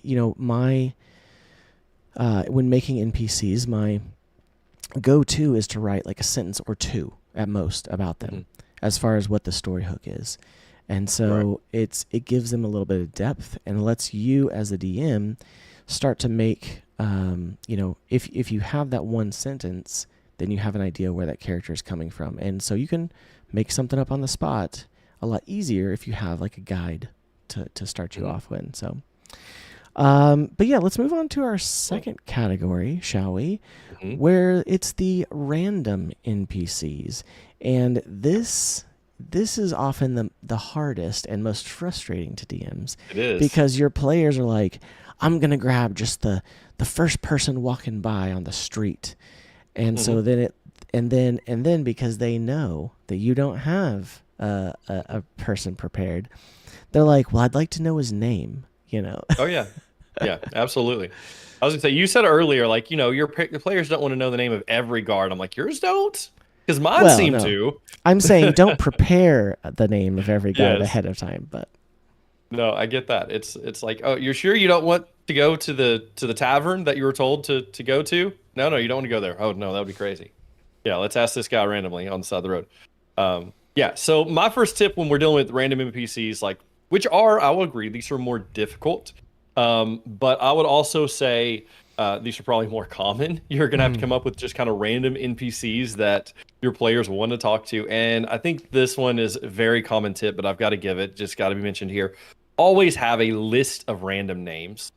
Just always have a list of just different names maybe that you would expect to see in this town. And that way, whenever they're like, "Who's this guy?" You're not like George Bob, the family name, right? right, right. Like you actually have It's not some sort of name. it's not Boblin the Goblin. Yeah, yeah, Boblin the Goblin. I'm going to use Right? that, writing that down, right?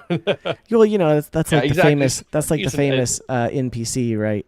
Pet that parties will uh, you know almost Right, kill, but then not, and then it becomes like their mascot. We had right. our little kobold Yeah, friend, we had our uh, cold, yeah. yeah, from our first campaign. But yeah, like What was having it? that. What was his name? What What was did you his say? name? Oh man, now you're Yeah. asking me. I'm trying to I remember. played him at one point and I can't remember his name. I know. Um, It's been like 2 years oh, ago oh, though. yeah, it was a while ago. It was a while ago. A lot of D&D ago. Yeah. But yeah, okay. Mine is always have a list of names just somewhere on it. Write it down on a post-it note. Just do something. Just have some names. Absolutely. Take a little bit of pressure off yourself. And again, this is us as DMs preparing for the inevitable random encounter, right? Right. Yeah. Um, Absolutely. so along those same lines, you can either so if you don't have a list of names, or maybe you've run through your list of names, or if you're trying to create that list of names, then you can use a name generator. Um, that's something that's been around for a long time. There's websites that you can use that are even for kind of fantasy or sci-fi based name generators. You can say, I want to say it was like fantasynamegenerator.com or something. Yes. Yeah. Don't type that in before looking it up and make sure it's a legitimate site though. Yeah. But it was like, you could go and be like, oh, I need some elf names. Oh, I need some dwarf names. And so there was times in the past where I would go and I would generate those and I'd write down 4 or 5 of them to have. Now, what I will do sometimes is instead of just going to like a generator site like that, I know there's a lot of controversy around AIs generating content for like, especially art content. But if you're a DM and you are, have a computer there or your phone, whether it's in the moment or you're preparing a list of names, you can get very specific to your setting, to the history, to the town, as far as creating a list of names. For example, Exactly. you can say, I have in my Hearth and Hammer campaign, I have a ancestry or sub race of dwarves called sun dwarves, because I was trying to go opposite of mountain dwarves. Like, oh, they're out in the sun, Yeah. kind of thing. They're not elf-like by any means, but they appreciate the sun. And so I said, and I prompted AI to say, give me a list of names of dwarves for use with D&D or a TTRPG that focus on a culture that honors the sun and light. And so it gave me, like 10, 20 names. And then now I have a list of names that are specific to, the region that the players were in, the town that is, mostly a sun dwarf city. So you can get very specific. You can say that, or you can say, in the moment, if you're like, oh, well, we're in this elven town. I need an elf commoner, and you can say, oh, give me an elf name for someone who would be walking down the street, at night, like if whatever, and it can generate that for you. Create that scenario, yeah. Create that scenario. Give you the names. And so it's kind of two sides to the same coin, using a generator or using AI to find that. And like again, sometimes you don't have a name in the list that you've prepared that exactly fits what you want, or maybe you've used up all your list. And so being able to go on your phone or go on your computer and just quickly find one. If you're, especially if you're blocked. I mean, if you're one of those people that can make them up on the spot, awesome. But you also, after 50 NPCs that you've had to make up like that, sometimes the creative juices can be a little difficult to get flowing. So, but what's number 3? I'm on the other end. I'm really good at making them up. I'm not good at remembering what I made up. And so like 2 minutes into like the dialogue, they'll be like, what was his name? And I'm like, I don't know, guys. I have no idea. And that's why you record your session. That's why you record your session. Yeah. Yeah. I have one player who's very, very good at taking notes. He corrects me usually. He doesn't correct me, and he's like, "I thought his name was Verathan," and I'm like, "Oh yeah, that's what that's what I meant to say." Yeah. Okay. So my next one would be to familiarize yourself with the area. So now, if you're in your own world, then you very likely know the area. But if you're in a different world, then just remember what city they're in. Try to do a little bit of research. What kind of factions are there? What are the common races? What are the uncommon races? What are the common professions? What are the uncommon professions? Like, obviously, you don't have to know everything, but if you just get a couple ideas of the factions in the area, then when you have to make up a random NPC, you could say, oh, he's out at night because he's afraid of this faction that dominates during the day. Or and right into just like, it just gives you a little bit more to work with. And then you also like, you could be like, oh, he's out at this time because he is part of this faction, or so for me, it's always just having a little bit of familiarity. Like my players were just in a city, and now it's a city I created, and sort of like you, I'd created a race for this kind of city. They're called Frost Wardens, and all their names have to do something with like the cold or the ice and such. But I knew in that city that all you're really gonna find was Frost Wardens. You'll find some dwarfs. and pretty much no humans. And so when they did encounter a human, there was a reason for it, and things like that. So just familiarizing yourself with the area, whether you created it or not, can give you a lot of help when you're having to make up someone on the fly. Like, why are they there? What are they doing? Who are they associated with? Just all that you can kind of put together pretty quickly, if you know it. So yeah, that was my second tip on randoms. Absolutely. And my second tip here is going to kind of tie into a little bit with our third category, but use random tables. There are random tables of NPCs, whether you make one or you find one in a book. We have a book that we're going to talk about in a minute called the Game Master's Book of NPCs. And, we're going to kind of address one of the things that it has in the third section, pre-generated NPCs, but there's also random tables with those. And so you can have a random table with a different kind of, like, basically you can have random tables for like what's their race, their ancestry, their class, their heritage, like what do they look like. You can have random tables for all of those features without having to come up with something creatively, like Right. oh, well, it's a human male, it's really tall and gangly, and kind of thing. Rather than have to try to make that up every time, you use some of those prepared tools that aren't necessarily that are available. So, and like I said, you can find those in a lot of places. You can find them in third-party books, you can find them online, or you can make them up yourself. So Yeah, make them up yourself. Mm-hmm.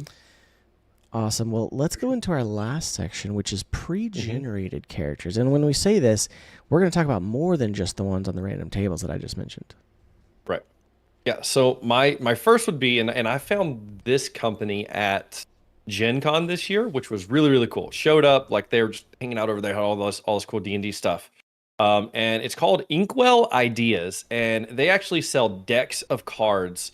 And they have, decks of cards for everything. Like, I just have a list of them here. They have like side quest decks. They have creature decks. But in that, and there's a bunch of different side quests, a bunch of different creatures for different things. But they also have NPC decks, and so you have a deck of cards, and every card will have a person's face on one side, and then on the back side it'll have information. And so one that I have pulled up here is a sample card. There is Chano Verbilt. He's a halfling thief, lawful evil, strength 8, dex 12, constitution 15, right? Has his personality, his strengths, his distinguishing features. He's missing half his fingers. Ooh, that's distinguishing. Has some information about background, but it's called, again, Inkwell. By the way, we're not affiliated with any of these people other than I bought their cards and then at some point lost them. I'm as organized as your traditional millennial ADHDer would be. And so I have the cards somewhere. I did buy the NPC cards, but they're fantastic. You have a deck, and so you could just keep that sitting beside you if you're online, obviously sitting on your desk or behind your DM screen if you're in person. And when they go to ask about someone, shuffle through your cards real quick, and find one that fits the image you want for this person, because they have them. They have them for like fantasy. They have like NPC animals. NPC like coastal townsfolk, henchmen, hirelings. They have decks for everything, right? And so like when your party wants to talk to someone, you can kind of flip through, find one that looks like fits what you want, flip it over. There's all your information, your pre-built NPC right there. They also, what the guy there mentioned, you could put them in a binder, like a card binder, and then you could see all of them at once. And I was like, that's way too organized for me, man. I'm going to throw them in the bottom of my bag and just grab one out at random. But I'm not going to do that because I'm going to lose them instead. It seems to be what I did. Highly, highly recommend. I will say, if you want to buy your own, I don't know where else you can buy them, but they do have them on Drive Through RPG. Just search Inkwell Ideas, and their NPC Portraits deck fantasy is the one I have pulled up right now, if anyone's curious about it. That's awesome. So like I mentioned earlier, my first one here is the Game Master's Book of NPCs. And again, this is a book that you can pick up. You can actually pick it up at like Target as well as Amazon, and I think you can get the PDFs even maybe on Drive Through RPG. There's the Game Master's books for a whole bunch of things. There's Game Master's Book of Traps, Game Master's Book of Random Tables, all that stuff. So, but there's the Game Master's Book of NPCs, and this is great because it has NPCs with like a quarter page blurb and a piece of art for it. And then they have some, like the one that Jeff is holding up, that are like a full page. So they have some that are like very fleshed out, that are full page prepared. They have some that, like I said, are like a quarter of a page or an eighth of a page, where it's just like a paragraph about them, Right. and gives There's like plenty of this detail. Yeah, comic book. absolutely. So those are some of the pre-generated ones you can get. Like I said, from a book like that is specific to NPCs. But there's lots of other books out there. Jeff, why don't you talk about some of those? Yeah, so one thing I would recommend, and I'm going to call it reskinning NPCs, right? Like if you've played a pre-written module and there was a great NPC in there, grab that NPC. I mean, if you need to, change the name, change the race, whatever you need to do with it, but then you kind of have that pre-built NPC. I mean, you could even kind of completely flip it. Like you could take the villain from another one and use that as like your inspiration to utilize somewhere else. I'm going to go ahead and show another book, The Game Master's Guide to Random Encounters, and so made by the same people as the Game Master's book of non-player characters. But in this one, it has just a bunch of different like random encounters, but in it there are also NPCs for every random encounter. And so like I just kind of bookmarked one. There's a random encounter in here. That hold on, what's this one called? Not that that part's necessarily what I want to talk about here. Anyway, there's a random encounter in here called Presto Changeo, but in it, there's just a list of like random NPCs in here that you could utilize at any other point. There is Preston Glimbo, the amazing Presto, as he goes by, right? And he's a shopkeeper, right? He has potions and magic items and things like that. And you could easily grab this that's meant for something else, grab Presto here and plug him into your normal campaign and just reutilize those NPCs that you love and you already have the voice for, and you've already created him. You know what they want, you know what they don't want, you know what they like, what they don't like, you know how they connect to the party. Just reuse those characters, reskin them if you need to, if your party would recognize this is the same person in the other campaign, or don't, and let them recognize them, right? Absolutely. Either way works. Yeah, and like, a lot of times DMs are hoarders for, supplements, right? So yeah. it's like, so yeah, like if you have, a D&D supplement for Greyhawk or for Eberron or for, Exandria and Critical Role Land, like there's NPCs in those. Use those NPCs.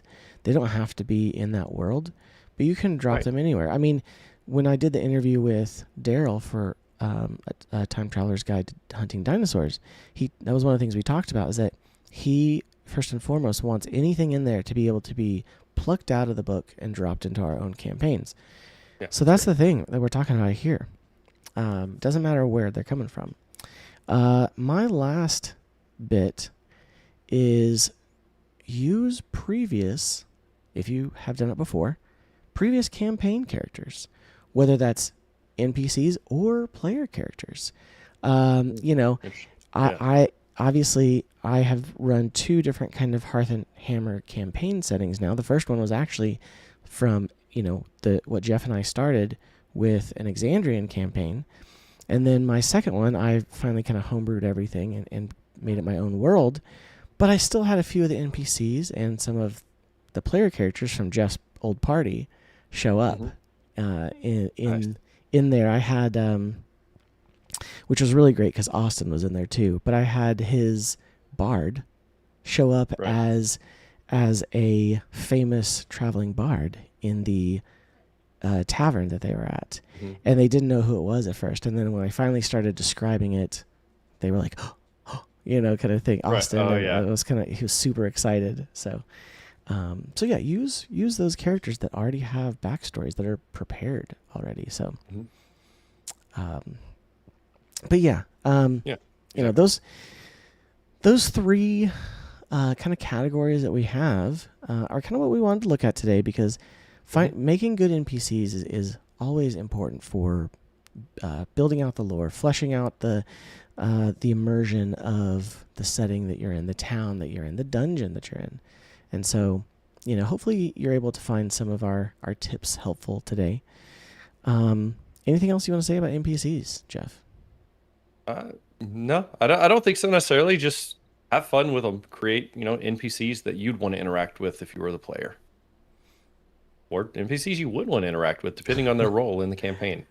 Absolutely. But hey, let's jump into the main topic for today, Let's do it. which is creating a great character that fun to play, fun to team up with player character.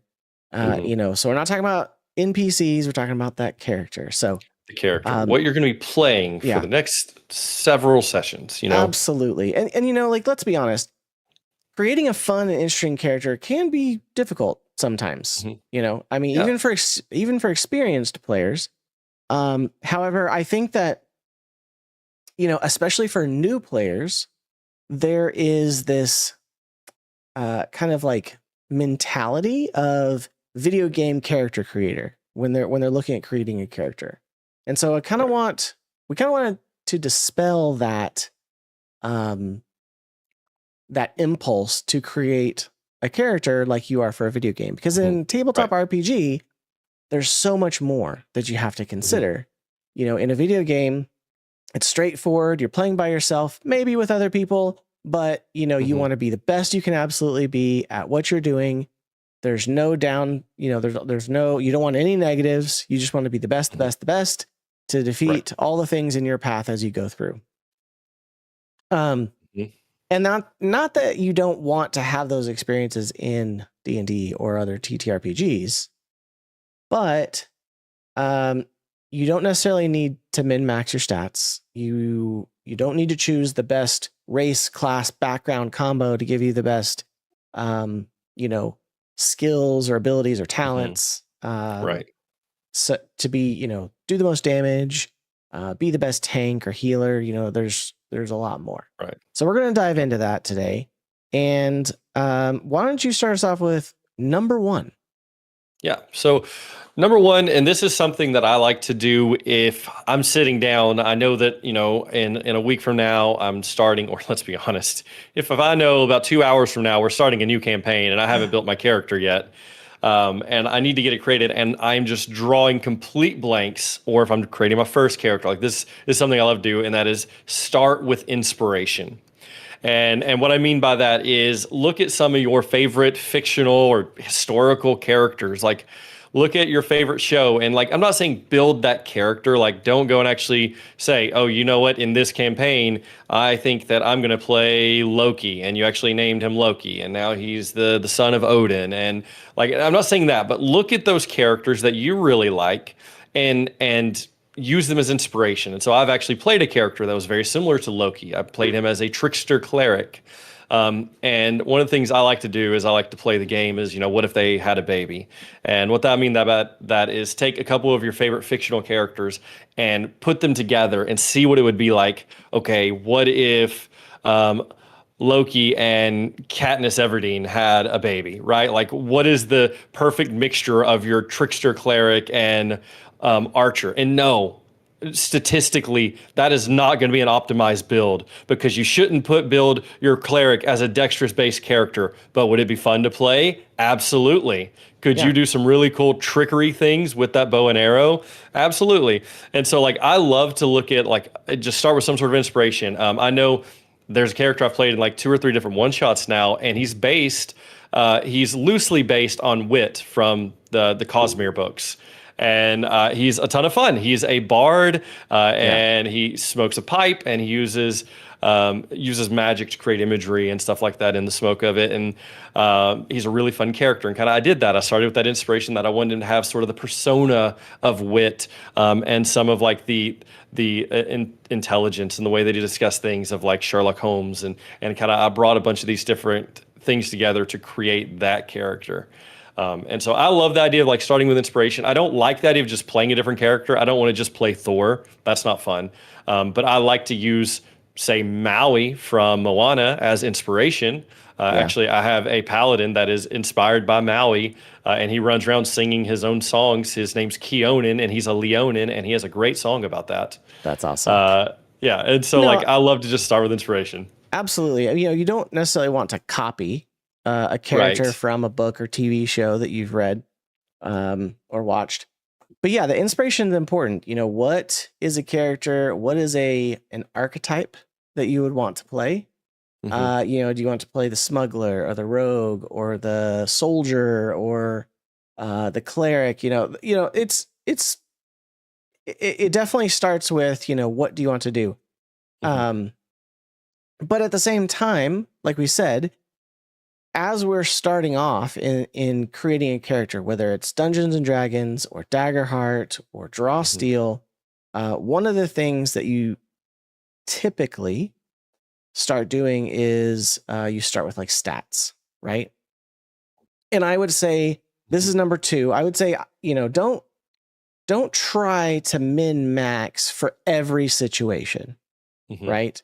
Remember that this is a party based or kind of cooperative game with a group or a party.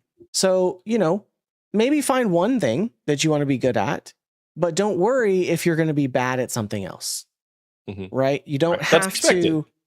You don't have that to allows be your party good. to fill in the gaps. Absolutely. You don't have to be good at sneaking and good at magic and good at being the strongest person in the party. You're probably going to be able to do one of those things. And so don't worry and don't even be afraid to like let those other things be almost negative or a detriment, right? So don't min max in trying to do that. Usually the character creation rules don't let you max things out, right? Usually it's like if you go if you're whether you're rolling dice or you're doing an array or whatever you're doing, if you're using standard numbers, you'll have those high ones, and then you'll have at least one that's it's a little low. It's like a -1 or a 0 at least. And so that's okay. Kind of lean into that even because of number 3. Yeah. Which is one of my favorites is don't be afraid to give your characters flaws.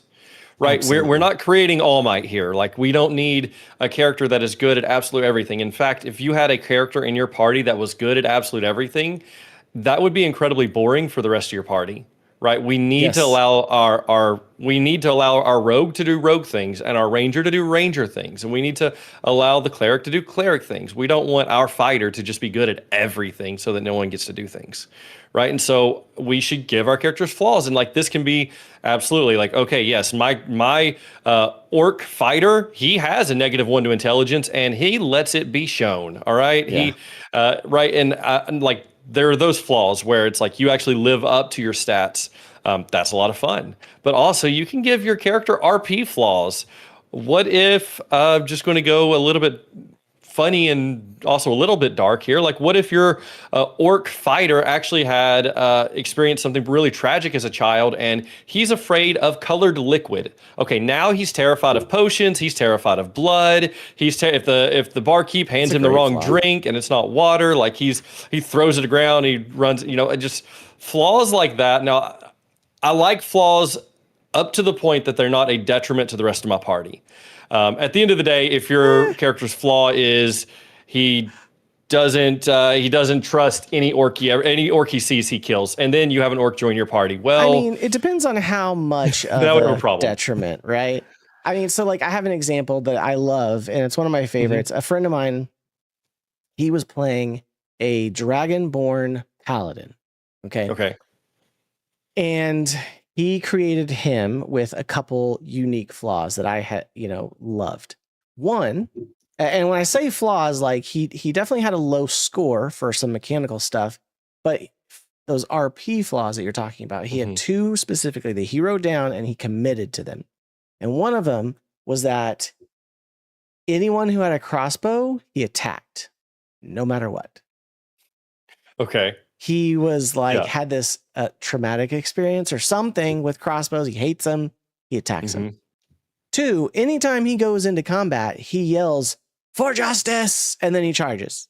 And so there's not really, it's really hard to get him to sneak. They almost we had to kind of trick him one time and make sure that he didn't know we were going into combat so that we could try to sneak in first before he yelled for justice. So a little bit of a detriment to the party, right? Oh my gosh, now we have to Right. deal with this character who has attacked this guard Yes. because he has a crossbow.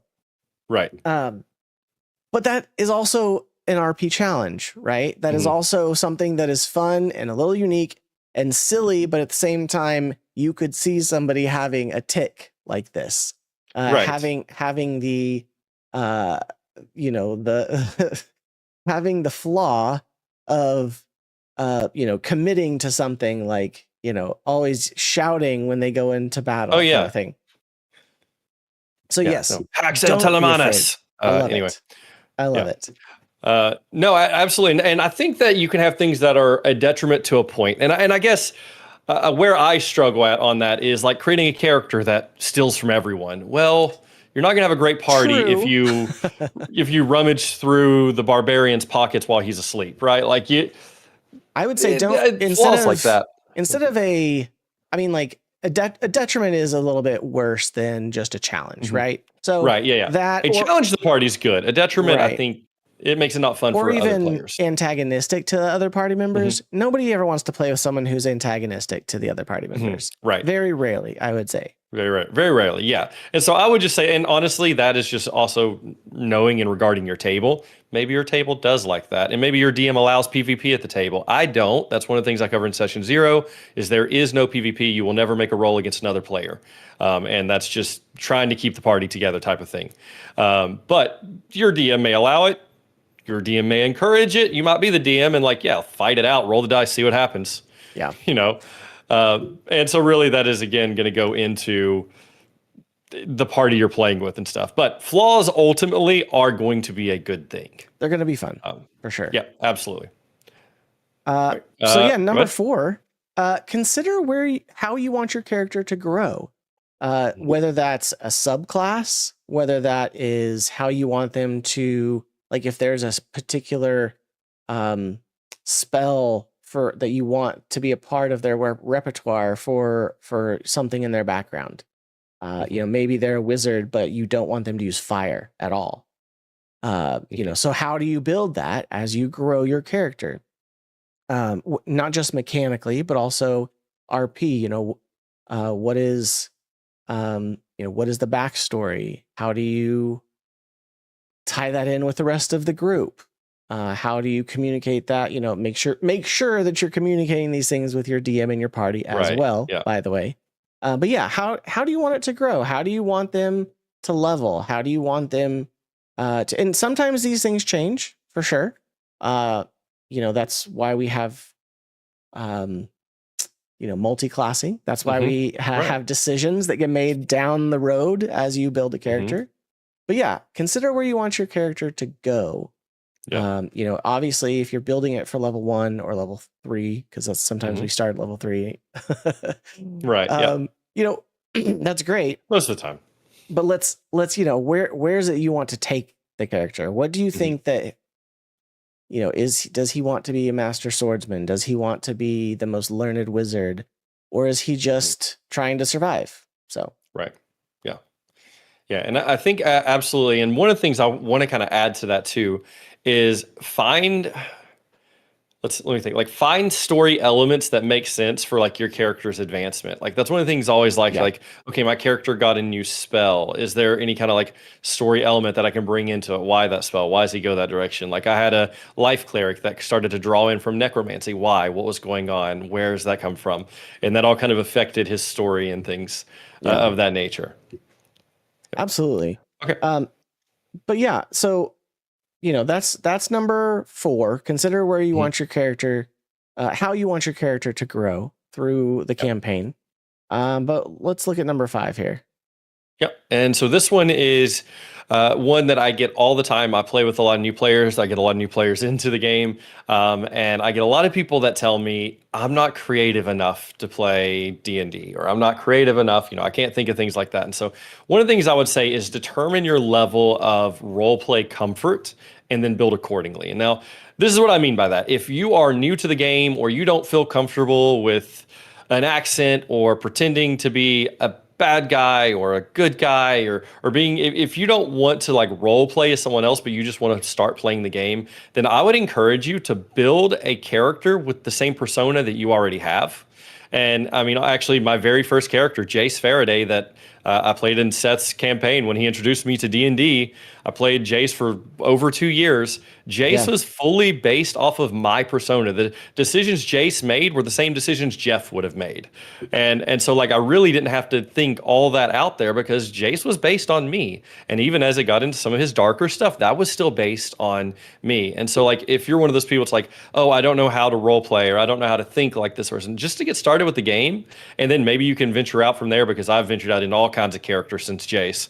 But like to get Absolutely. started, just start with a character that's just like you. My wife Yeah. will always play a ranger, probably an elf ranger, and her decisions are always based on what my wife would also decide. That's the kind of character she likes to play, and that's what she sticks to. And Yeah. so I think absolutely think about that. I mean, if you're not comfortable with role play, play a character that would make the same decisions you make. Absolutely. And obviously, we're not saying base the character off yourself. Right. You don't have to be a, 5'8" human with Right. low athletic skills, I mean, Chase was, but that's not the point. I Sure, get. sure. But like you said, yeah, definitely to your comfortability. Right. And And it's I'm meaning okay. that in just decision making type RP and like Yes. how you would talk to people. You could still be an orc or a Goliath or whatever kind of character you want to play, but their decision making, their thoughts, their conversations are how you would have them because Yeah. that's the time you're going to role play. Don't try to, you don't have to be someone who uses an accent. You don't have to do that. Yeah. Or if if there's certain things that you want your character to do in like a role play setting, but you don't feel like you're the best at it, talk to your GM and make sure that, they're comfortable with you saying, okay, well, he would probably do this, or can you help me remember in this situation, my character would do this, because Right. I may not be very good at remembering that kind of thing. So Right. absolutely okay to do that. Yep, for sure. And I think that kind of goes right along with the last one, right? Is the number 6 is build for the campaign that your DM has prepared. Right? That's huge. Yep. Talk to your DM, talk to the other players, see what they're thinking for the kind of character that they're creating, and try to coordinate, try to go along. It is okay to have 5 paladins in a party, right? Oh, yeah. Like that could be an entire party, and I think there's that'd be enough. awesome. There's enough variety that you could do, but at the same time, especially if you're just starting out, maybe don't pick the same thing, or at least not a third thing. So if there are 2 paladins, don't pick a paladin. Right. But yeah, talk to your DM. Also, too, if you're playing in a Fallout style post-apocalyptic wasteland, don't make a elven archer who loves nature when it's a desert wasteland. Right. Yeah. So I mean, I would say, and I've seen this too, is like you almost hate to have like a really super charismatic character that thrives in taverns and around people, and then they are in a dungeon crawl. yeah, It's like you never get to use the best of your abilities. But if you talk to your DM just a little bit beforehand, you'd realize, oh, this kind of campaign isn't really suited for this. Or maybe you just have a super killer, ready to fight everything barbarian, but this is actually going to be more of a political type campaign. yeah. Which honestly could be fun too. But I mean, Yeah. you get what we're saying. I had somebody that built for turning undead, for fighting undead, right? And they did not consult with the DM to realize we weren't playing in a campaign where there was going to be any undead. Right. So, Yes. Yeah. So they had some of their big abilities focused around, fighting undead creatures and skeletons, and they didn't get to use them. So Yeah. Now, I will say, I don't know if I would have necessarily given this information as the DM, but I did have a character. He actually died in this campaign now that I think of it. But he built his character all around poison, and then the whole campaign, the mini campaign, was fighting demons, which are immune to poison. they're immune to poison. So a lot of what he That's had fair. did not work. Now, as the DM, maybe I would have told him if he'd brought his character build to me beforehand, but I don't know if I would. I don't know that we'll have to see that situation how it comes Yeah. out. But Um, yeah, he was kind of same thing though. I get that. He's really struggled because a lot of his big stuff. Of course, I didn't feel as bad because it was a min max character. He had like it was one of those that, you watch the short and it's like build this and you'll have like green, purple worm poison at level 3 or whatever. Like it was one of those Right. characters. Right. So I didn't feel as bad about killing him. No, Um, not really. So, I mean, yeah, yeah. but here's the thing. At the end of the day, create the character that you want to play, right? Yeah, If absolutely. you want to play somebody who is the strongest person that you encounter as you go, then dump all those stats into your strength. Mhm. If you want to be the smoothest thief and lockpick, put all that into the appropriate stat for whatever Mhm. system you're playing. Like, do those things for sure, but don't forget Mhm. about the other part. Don't forget about, what? Don't try to make them perfect. Try to make them fun. Try to make them Right. fun, not just for you, but for also for the rest of the party and the DM to play with as well. Right. I agree with that. So, So, all right, before we wrap up, I want to ask you, yes. what is your favorite type of? We're both DMs here, but what is your Yes. favorite type of character to play when you get to play? Oof. That's tough. That's Yeah. tough, Jeff. I've narrowed mine like- down to what I like to play, even though it's a Sure. broad range of classes. But I know the kind of character I like to play. I like a low to mid magic character. Right now, I would say I have an affinity for like, oh my gosh, what's it called? The like technology plus magic. Like out. Well, like an alchemist, but like what's the class? Yeah, Artificer. Artificer, thank you. Yes. I don't know. I really like the artificer as a thing. I really like the combination of magic and technology lately. Yeah, that's cool. That said, I also just love to make characters with a fun, unique flaw. Yeah, I like that as well. So I think that I've discovered I really like to play charismatic characters, and I've realized that I can play this in almost any kind of character and still put some points into charisma to give him, but I've played like a paladin that was pretty charismatic, obviously a bard that's charismatic, but I've also played like a cleric that is charismatic and obviously got to take a little bit of detriment in what you should be pointing your stuff in to put a little bit into charisma, but I like to play that character that can go out and talk and mingle and be like the the charismatic one. So that is my preference. I love to play that type of character. But at the same time, I've played the dark sorcerer that sits in the back and just casts magic missile. I feel like as someone who's like a veteran, right? Sometimes I feel like I have to play the charismatic character because if I'm with a certain group, maybe not everyone wants to do the talking or lead the RP. That said, I also do like playing the non-charismatic character.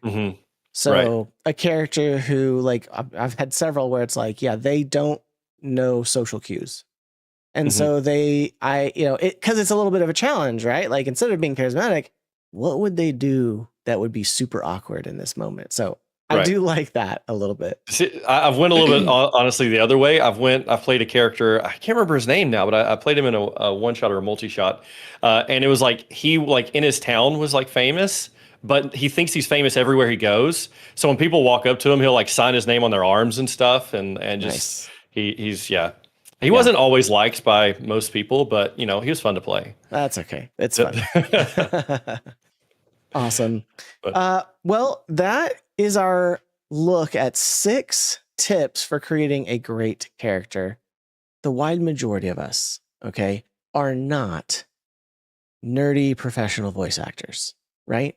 This is true. So many of us, we may feel inadequate, or we may ask, how can we be better? Or how can we be like said professional?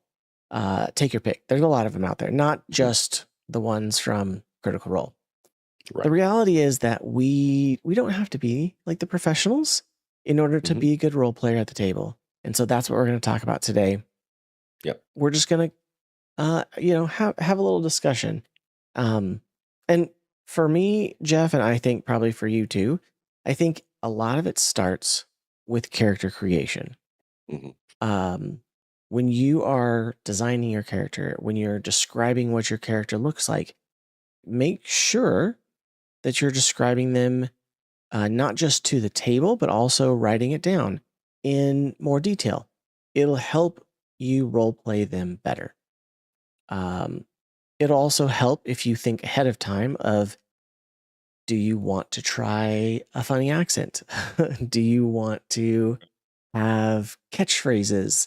I know I've said this before, but one of my favorite characters, a friend of mine, he had a paladin who every time he would go into combat would yell for justice, and so write those down, right? If you, if they say something every time they go to combat, or they say something every time something happens, write it down with almost like a mechanic, um, or like how do they respond to social cues?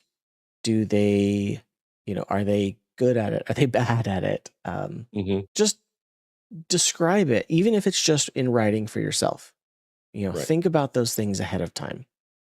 What do you think? What else? Mhm. What else in character creation? Yeah. So this is something that's important too, because I think it's important to realize what we're talking about when we're talking about like role play. Because it's not just talking with an accent; it's actually playing the role of your character, right? That's kind of what it means. And so think about like the way that your character would react. And so I mean, I think often we describe our character physically, like okay, he walks up, he's a short gnome, he's got dark tan trousers and a button-up shirt that's missing half the buttons. And we go through all this, but we're not really thinking of and describing, okay, what kind of person is he?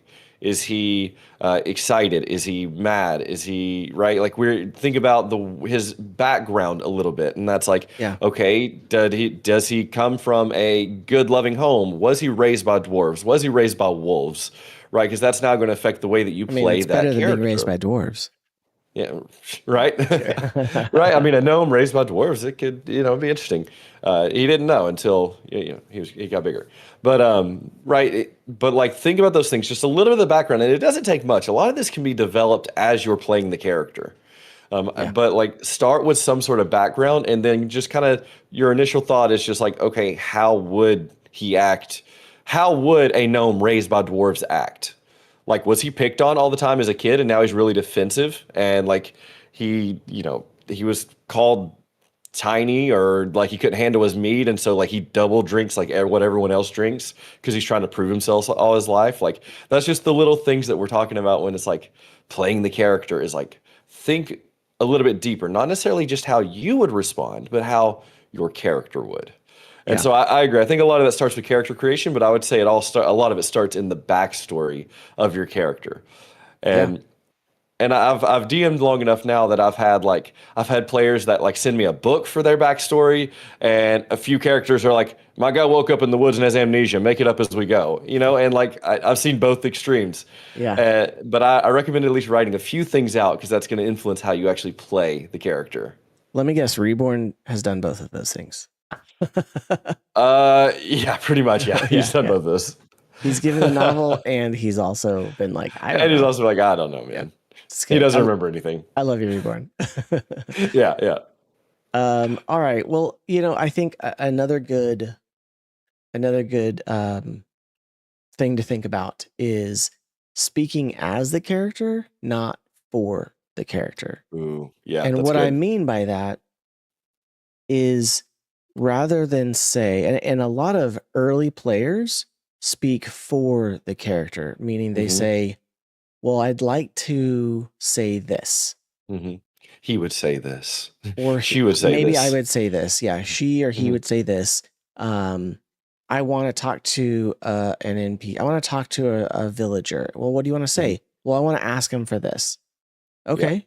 And so then, but then instead, basically it's above role play talk with Hmm. you, the player, and the DM when you go through it that way, Hmm. as opposed to speaking as the character where you say, well, I walk up to the first person I see, and I say to them, "Where can I find the blacksmith?" You know, Hmm. so using words like I, me, we, talking about the party, basically speak in the first person, not the third Hmm. person. Right. Not that you're not going to describe what your character does in third person, but when speaking and when engaging in the role play, as the character, not for the character. Hmm. Yeah, and that's huge. You might have been the person who told me that. I know whenever I first started playing, someone told me that, and it has stuck with me this entire time. Is like one of the things I always try to do is I try to speak as the character. I don't say, Jace would walk up and say this. I say, I walk up and look him in his eye, pull, boast out my chest, and be like, "Where's the little boy's room?" And right, like Yeah. the main thing is like you're the character, and that's one of the easiest ways to get into it.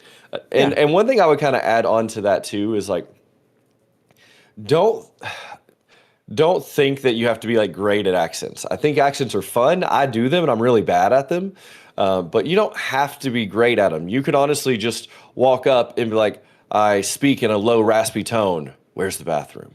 Right? Like you can describe how it sounds and then say it. You Sure. know, Sure. and I do that a lot as like the DM if they're talking with a character that I can't quite imitate how it would sound. I'm like he speaks out Right. and he has a very high pitched, breathy voice or whatever, and because I can't do those. But Well, and I uh, think that's part of, we're going to be going back and forth between all these kind of like little points that we have here, but that goes to the character creation, right? If you are beginning your, and you're a new player and you're not good at accents, don't try to have an accent. right, Play a right, character that doesn't have an accent. You can just use your own yeah, voice. It's okay. And in yeah, fact, you trying to do the second thing we said, whereas speak as the character, the more you try to hmm, speak as the character, and you'll find yourself putting emotion behind it. You'll find yourself, um, speaking in an angry tone or whatever. However, you're trying to convey emotion in the dialogue.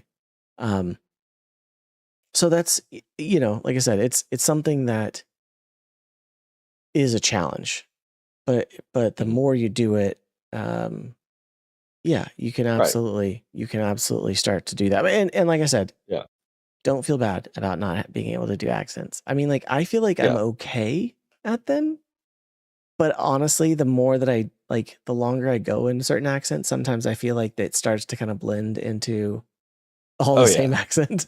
Uh, If I'm oh man, not, and this heaven week forbid, I Reborn. have multiple NPCs with that I started as an accent, Yeah. and then they definitely will start to blend together. Oh, absolutely.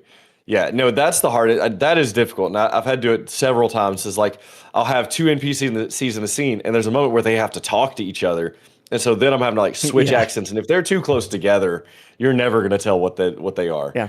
DM problems. That's what that is. Yeah, yeah, GM problems, absolutely. But yeah, I would say, I mean, this is we put it as like the second tip, but I think it's probably the best tip, or the best thing we're going to say if you're not already doing. If you're not already like really role playing, the best thing you can start doing is speaking as your character. Yeah. It's not he would, it's I would, right? Yep. And then it's actually speaking the words he's saying or she's saying, not they say or she says, he says. It's I say, and Yeah. just say it. That is going to be the best step in actually getting good at role playing. Oh, absolutely. Yeah. Uh, let's. What's the next one, Jeff? So I would say the next one is going to be to know your actions and abilities, and by that we mean know what your character does, what they're good at, and then I would go kind of back into your backstory again. It's like if your character, like think of any good book, right? Like think of Kaladin in the Stormlight Archives, like. He is one with the spear. Like when he gets the spear in his hands, it's like an extension of him. It's like an art form, a dance. Why is it like that? Because he spent like hours and hours and hours practicing every single day. Like he has a whole backstory as to why he's so good at it, and then like you find out some other stuff about it. But like he has a backstory, and there's reason. So if your character is an incredible spellcaster, okay, they've probably spent hours practicing these spells. Okay, bring some of that into your abilities. Okay, as someone who's spent probably the last 20 years of their life or 100 years of their life, depending on their race and stuff, like, okay, how has that influenced your character and the way that they're able to do the things that they've done? Yeah. And the way they're able to do things, like, is it effortless or is this a new spell they're learning? And I don't know. I think like once you know, and then like because you get these things. A great example would be I had a character, the first character I ever played, which is Jace Faraday. He was a life cleric, and I just found he was a life cleric, but some of his strongest spells were necromancy spells. And so I actually wrote it into his backstory as I was still developing his character, is that like he still performed necromancy because his first like teacher was a like dark wizard that kind of like captured him, held him against his will and stuff like that. That started to influence the way he played his character and the way that he seen necromancy. He actually seen like bringing the dead to life as like giving them a second chance, a chance to do good with their life or with their death rather, and it influenced how I actually played him and interacted with the other players and stuff that were there. Yeah. Yeah. Theoden did not appreciate that one time. Theoden did not care for that. He did No. not. He did not see it the same way No. Jace did. Jace No. didn't see a lot of the things he did either. That's Right true. way. That's true. Yeah, I think too, it's one of those things where not everyone is going to have a GM that asks questions like, well, what does it look like when you cast magic? And so think about Right. those things ahead of time too. Like, what does it look like? What does your magic look like? Does it, is it, are you writing runes in the air? Are you reading from a book because you're learning spells like a wizard? Are you making like cool like glowing magic arcane symbols or something? Are you writing them on paper and then like using those or however the spells may look? What does it look? What does it look like? Mhm. How does your character draw their weapon? Right. Look up some of those descriptive terms like, oh, well, you know what? I have a rapier, but I'm a small statured hero. So maybe I can't draw it from the side. Maybe I have to draw it from over my back because it's too big for me. So Right. know those things, know what it is, how it is you're going to draw them. Say like, I always like, pull it over my back and I swing it down in a strike, and again, know like, learn some descriptive words. A thesaurus is your friend in a TTRPG. Let me just say that. That's true. Or at this point, AI thesaurus. Right. Yes. ChatGPT, give me more words like this. Give me more words like slash with a sword. Yeah. Give me a bunch of descriptive terms for sword fighting. It's. I mean, seriously, these are some of the best examples of using a tool like that. And it's okay because you're just using it for what you would, just general internet inquiries. You're not generating anything. Right. But yeah, know those abilities. What does it look like? What does it look like when you run or jump or hide? Do you have like a special flourish? Do you always leap over tables? Even though you don't need to in a bar fight. Right. Yes. That's something I would say too. Like kind of going on. Even I would talk to your GM about or your DM about this. Is like ask how if they're okay with you flavoring things a certain way. So Yeah. like an example, like okay, so you're a spellcaster. That doesn't mean you got to pull out a wand or a staff and that's all you use. Ask maybe you're like a gentleman and you're going like more steampunk with your character. Ask your GM if like your pipe can be your spellcasting focus. And Yeah. so then like your character like takes a draw and they puffs out like in the spell code, just cool things like that. I played a character like Wit and he did some cool stuff with his pipe, but Nice. with the smoke and stuff. But yeah, like I mean I think like just asking your DM, hey, can we flavor it this way? I know it's not how it would normally work, but it's just for flavor. It's not adding or taking away anything. Honestly, I think 90% trying of to the do something like time when you approach your DM with an idea, Yeah. they're probably going to say yes because they're like, oh yes, somebody else is invested in this as much as me. Right, yeah. And That's a so cool idea. Let's do it. Yeah. yeah, the more you have on that, yeah, absolutely. But yeah, know your actions and abilities. Mhm. also, we've said this, but this is kind of, the next one on the list. Write these things down, you know? Don't be afraid to write down, like I said, things that you say, mannerisms that you have. The more that you write these down to have recorded, the better it is for you to be consistent from session to session. And then you're not thinking like, oh, what did I say when I went into combat last time? I felt like that was a catchy Right. phrase that I want to use again, but I don't remember. So write them down. Write down the descriptions of how you talk or how you act. All these things we're talking about. You don't have to be the party's note taker, but write down things about your own character. Writing them down will help you for sure. Oh, absolutely. Yeah, I mean, I love. I don't like to write things down. I'm not a note taker. I'm not gonna lie to you guys and tell you I'm the note taker. I'm not. I even in my D&D campaign, I have one of my players that I message almost every week and ask for his notes. And so like that's the level of note taker that I am. But I love whenever I have like a cool character like that. Like you immediately reminded me of a paladin I played in a recent like mini campaign that I played in, and his name was Keonan Stormwar. I pulled up his sheet right here because I wrote it all down. But I flavored him sort of like the personality of Maui, if you've watched Moana. And Yes. so like he had a whole song, and his song he's like, I have it here. It's like, I am Keonan the Leonin with a heart as fierce as a roaring sea. And like he would just anytime he had got the chance, he would like sing a shanty, and he'd run into battle. Like he was a black rose, and he was very proud. So even when they were like, we should go in quiet, and he's like, I'm not going to do that. The black rose cowers before no one. And Yeah. just such a fun character. But I wrote down a bunch of like catchphrases for him, and he was a Leonin, so he hated getting wet. And so there's certain things he would say whenever it would start raining, or he had to go through the river or something. That's But awesome. it's just like little things like that to just pull out.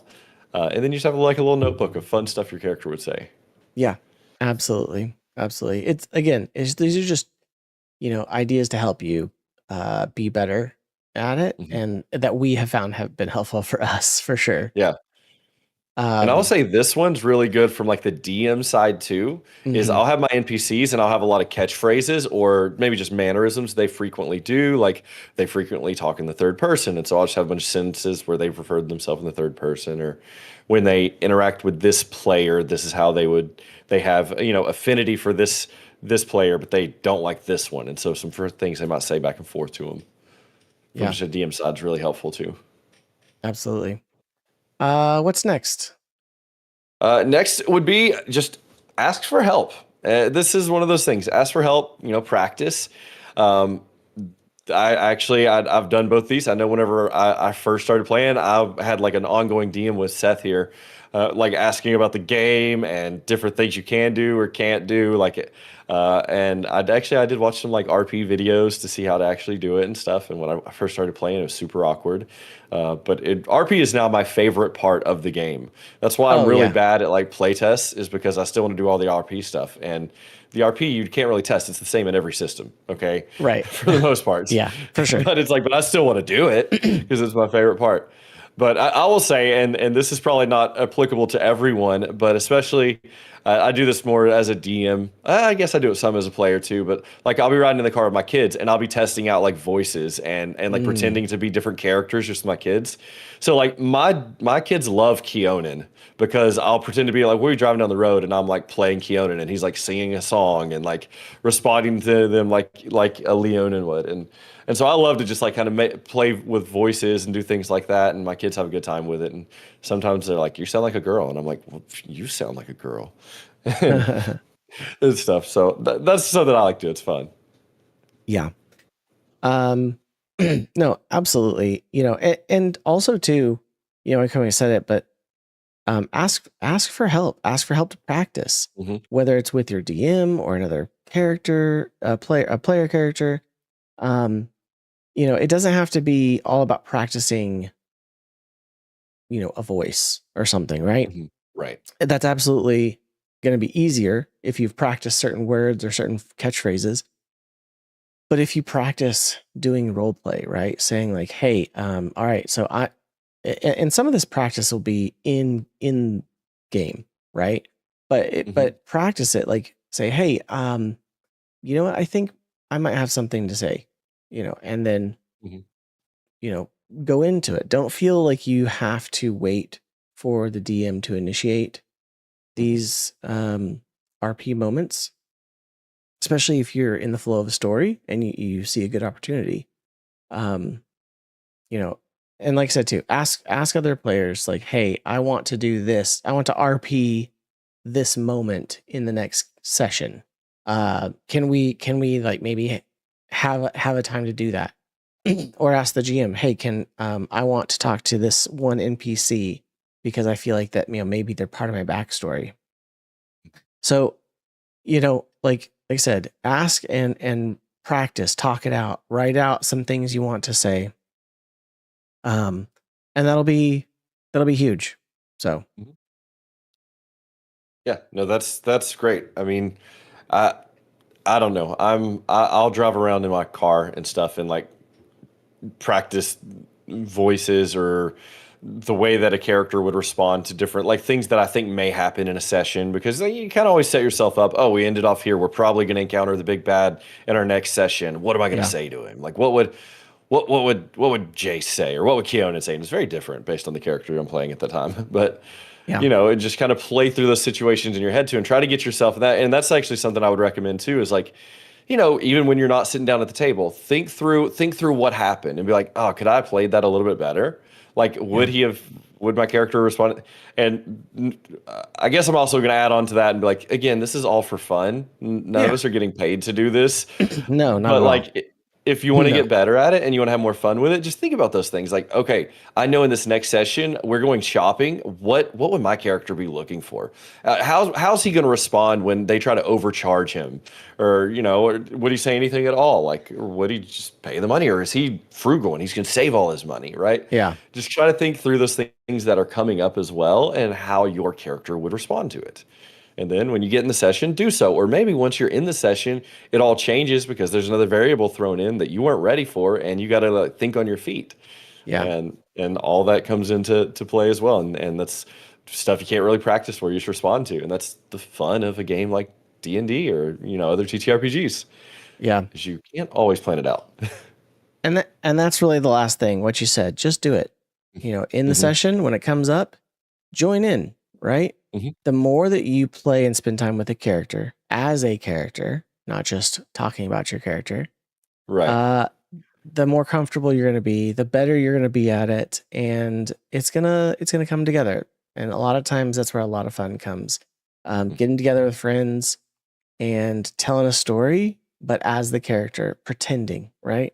Right. Who Yeah. people are always like, well, what, like, I don't get what D&D is. It's just telling a story together, but pretending that Yeah. you're the characters, right? Just like we did Hmm. on the playground in, second grade. That's it. Yeah. Yeah. Yeah. And trust me, you once had an imagination. It'll come back if you start using It sure will. It sure will. it. Yeah. Yeah, just try it. I think the more that you do, and the more that you do some of these things, I think the more fun it can be, for sure. Mhm. I think so.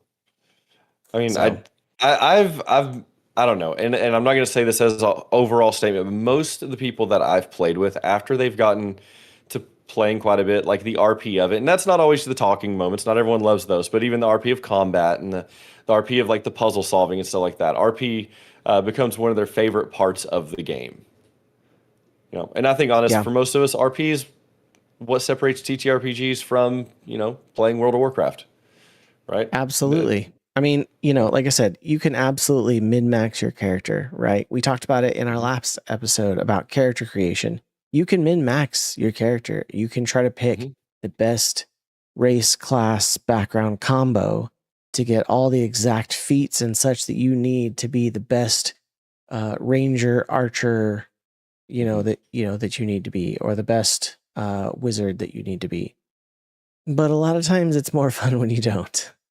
Yeah, it is. Oh, flaws. I So mean, flaws I think are so much fun. And that's also goes into the RP of it as well. What's something your character's 100% goes bad into the at? RP. Yes. Yeah. I mean, like I said, having a character that yells every time they go into combat makes it hard for the rest of the party to enter combat stealthily. Right. Right. Absolutely. Or having a character that, every time they see a crossbow, they have to attack. They have like trauma based on something with a crossbow, and so anyone that has a crossbow, they pretty much attack immediately. That's an RP. That is a role play moment right there. Yeah.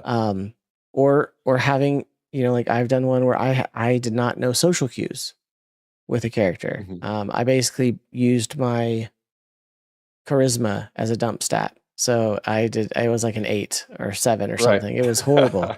And so Yes.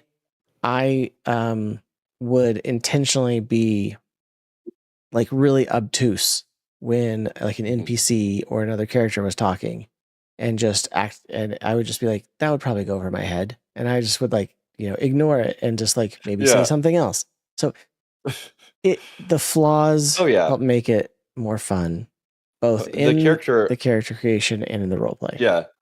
So the character I just played on Friday, this ended up being like just a fun flaw, and he was he was basically a bouncer. He was security, but in that when he was sent on this quest, he asked basically if he was allowed to kill the bandits, because he's gotten in trouble for that before, killing people that weren't supposed to be killed, and so they basically told him, only if they try to kill you first. And so that was now his flaw, is like he wouldn't hurt anyone that didn't first try to hurt him. Nice. And then we had like a Clank that was with us who was super like analytical, and he was one of our players, and he's like, I think this is premeditated self-defense. And so then like nice. I would make the bandit come up to me, and like he would swing at me, and then my character would just yell premeditated self-defense and just start punching him. It was so much fun. But like great. Even like when combat was right there, he couldn't do anything until someone made contact with him. That's a great like way to put it, premeditated self-defense. I love that. Yeah, it was so good. That Clank was a lot of fun too, but everything he said, he was so almost like that. He had no social cues. He read into nothing. He was very analytical. Like if you tried to say a metaphor, he would like question everything. It was so good. I have not had the opportunity nor put thought into it, but I would love to do the Bumblebee character, right? Where all you have is pre-recorded lines. You don't have any kind of you have to go off of like songs or movie quotes or something. That I think would be fun. Oh, that would be a lot of fun. We actually need to do future episode plan. Everyone leave us an idea in the comments. Should we do this where we come up with just like 3 or 4 different character concepts each that we think would be fun for people to play, something like the Bumblebee character like you're talking about? Yeah. And then just have a video, like an episode where we're just going through this. So it's like, if you don't have an idea for your next build, here's some cool ideas of unique builds. I think that'd be cool. We could absolutely do that. I've actually watched episodes and stuff like that, and I enjoy them a lot. So I think it'd be fun to do some. Yeah. How to get your players to care about lore. Yes. Now, like Jeff said earlier, you have poured your heart into crafting a rich world, layered histories, intricate factions, and deep character backstories. But how do you get your players to actually care? In this segment, we're going to dive into the art of making your lore matter at the table. From weaving personal stakes into world events to revealing secrets through gameplay, we'll explore practical ways to turn passive listeners into invested co-authors of your story. Because at the end of the day, that's what an RPG is, right? It is cooperative storytelling. Mm-hmm.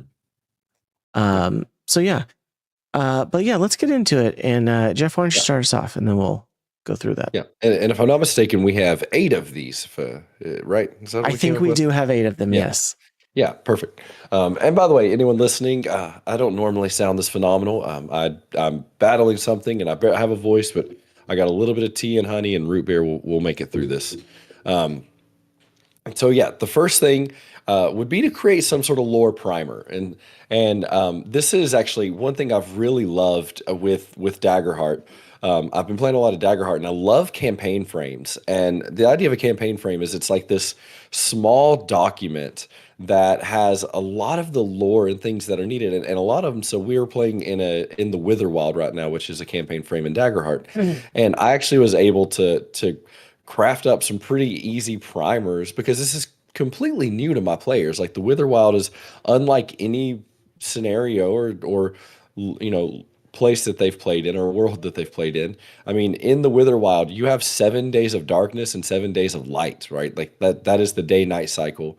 And all of all natural like creation is like corrupt and things. And so just having a simple document, like a one-page document, I didn't want to make it too extensive or make it seem like it's gonna take a long time to understand, but just something that you can hand out, give them, introduce them to the world, introduce them to the lore, give them some basic information to get them started, and then we'll kind of develop it on, and as we actually go through our tips a bit more. But I always like to start with some sort of document or lore primer, as we have it said here, to get you started. What about you? Do you do like a lore primer and stuff too? Yeah, absolutely. So for my campaign 2 in Hearth and Hammer, I had a lore document that I would suggest only trying to do it about a page. I had Right, developed yeah. a little bit more, so I think I had like a page and a half, but part of it was because I had a like custom race and a custom class that I had included. Right. So those took up a little bit more. Right. But for the lore itself, it was a page or less. So yeah, like keep it short, easy content to consume quickly and reference Right. easily. So Yeah, that's great. but yeah, I think along with that, also for point number 2, have a session 0. Mhm. Um, it can be tempting to just skip that and try to make people kind of set their characters up ahead of time. Right. But having a session 0 can be very important. Whether even if you can't do it as a full group, maybe have individual session 0 conversations with your players before your first session. That way you can kind of help prompt them to create tie-in lore. So when I say that, I mean have them, in creating, don't just have them create a backstory, but maybe help them create a backstory, one that fits within your world that you've created, right? If you have somebody that's like, oh, my parents were killed by vampires, you're like, well, there's no vampires in my world. That's a Right, yeah. problem. So Yeah, that's a problem. help them, make sure that their backstory lines up. Have them create an NPC that could show up later, whether it's a mentor or a friend that could just pop in, and you as the DM could have them pop in and reveal, be a part of the narrative, and it then ties Right. them in. Or maybe instead of a friend, have them be a rival. Have an antagonist show up that might be for your player's character. When you're doing their backstory, create a lore item that they are carrying with them, or maybe it's something they're seeking, like they're on a quest to find some lore item, but create that lore item together with them in that session 0. One thing that Daggerheart does really well, and having a group session 0 allows for this, is create bonds between your characters.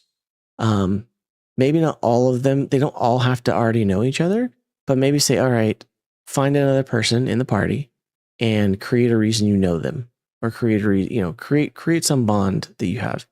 And so that is a lot of fun. I love that in the Daggerheart character creation process. But doing that so that then they also have buy-in in each other's backstories, it's phenomenal. Yeah, no, that's excellent. Yeah, no, I always recommend having a session 0, and usually the way I do it is I'll have a session 0, and that's where we're going to cover the world, rules, then I always try to go around, and I usually have like a document that I have my players fill out if it's a new players, things they like in a TTRPG, things they don't like in a TTRPG, and then we kind of go through all that in our session zero. But then I'll always plan at least some form of a small session after the session zero, just to see how our group works together and stuff. And usually it's that intro session where they meet in a tavern or whatnot, and they go on some sort of basic little adventure together to start the quest, you know.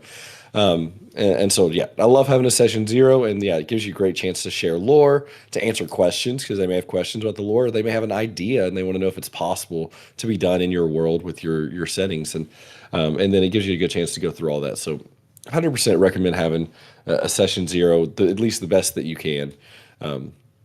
The next thing I would say is make lore matter in gameplay, right? And so don't make lore something that is, you know, just information they have in the back of their minds, but it never actually comes up. Like if in your session zero you told them all about this secret faction that's, you know, actually stealing cats in the middle of the night and is like selling them to at the enemy army or something, like make that come up. Like make that a thing. Like as they're going through, I don't know why I gave that as the random example I just did, but like as they're going through the local taverns, have people talking about how the cats are missing, or have like the first several fights they get into, they start to notice that, oh, almost everything they're fighting seems to have feline like instincts, right? And I don't know why this is the illustration that I've gone Just go with it, but man. like, You're yeah, world no, building no, this right is where we now. are. Yeah, they're stealing cats. Why are they stealing cats? I don't know, but you know, they're doing it, and like, and somehow that comes out in the They're actual using gameplay. cats to possess their soldiers and give them cat-like abilities. Cat-like Totally abilities, makes yes. And sense. so it makes sense. And so then your players learn that a giant ball of yarn is the best way to defeat all the armies, right? They just roll it Yes. out there, and the soldiers can't help but chase it, right? But like the point that I'm trying to make is like find ways that the lore is actually relevant in how they're playing the game. Because ultimately, a TTRPG is a role-playing game. It's a Mm-hmm. game. And they want to play it. And so make sure the lore comes up, right? And one way I like to do this is I like to actually give my players, and I like to ask my players like questions like, how does your character respond to like lore items? So one of the things I like to do is, you know, give players choices, right? Choices equal ownership. And so something you could say is like, oh, there are these two houses, you know, ancient houses that are always against each other. Which house does your character line more with? Or your characters heard all of the ancient stories. Do they believe them, or do they regard them as mythology or a fairy tale? Right, just things like that to make it matter Yeah. in the gameplay and the way that the characters are actually being played. Yeah, What about you? Have any cool absolutely. ways to do that? I would say when you're making when you're preparing for those character choices to come up, make it a full encounter. You know, prepare for that encounter just like you would a combat encounter. You know, so make sure that you know, all right, this NPC is going to be asking the characters this question, and they have, you know, maybe this NPC is also trying to persuade the characters, and so maybe you need to give them a persuasion score, you know, or a charisma score. You know, like then you have to flesh out this character stats for this NPC. So prepare for things like that. Prepare for, okay, what if the players have this ability? What if they want to try to get something by? They want to lie to my NPC. You know, can they do that? Are they going to be able to do that? Is it, you know, or do they have a high perception? You know, just again, you gotta think about it ahead of time, how the Right. players are going to interact with it in an RP setting, not just a combat setting. So, Mhm. Right, um, absolutely. yeah, also, so kind of tying with that in, right? So regularly connect different PCs' backstories, right? And so since you've established their backstory in a session zero and you're trying to make lore matter in gameplay, then, you know, take turns dropping hints for different characters in sessions. You know, whether it's a little snippet that connects their lore to the main story, or maybe you've done that a few times for every character. You know, so like I said, don't just do it about one character, because then the others are going to disconnect. So Right. make sure you're spreading the love around, but then then you could go into like a full session that explores a character's side story. Maybe they said they're from this town, and your party has wound up. They have ended up in this town, Right. Yeah. and so you know what? This is where this one character's from. So this is a perfect opportunity to tie in their backstory. But like I said, get their stories involved in the main story, tie them in a way that provides interest. Yeah. Yeah. No, absolutely.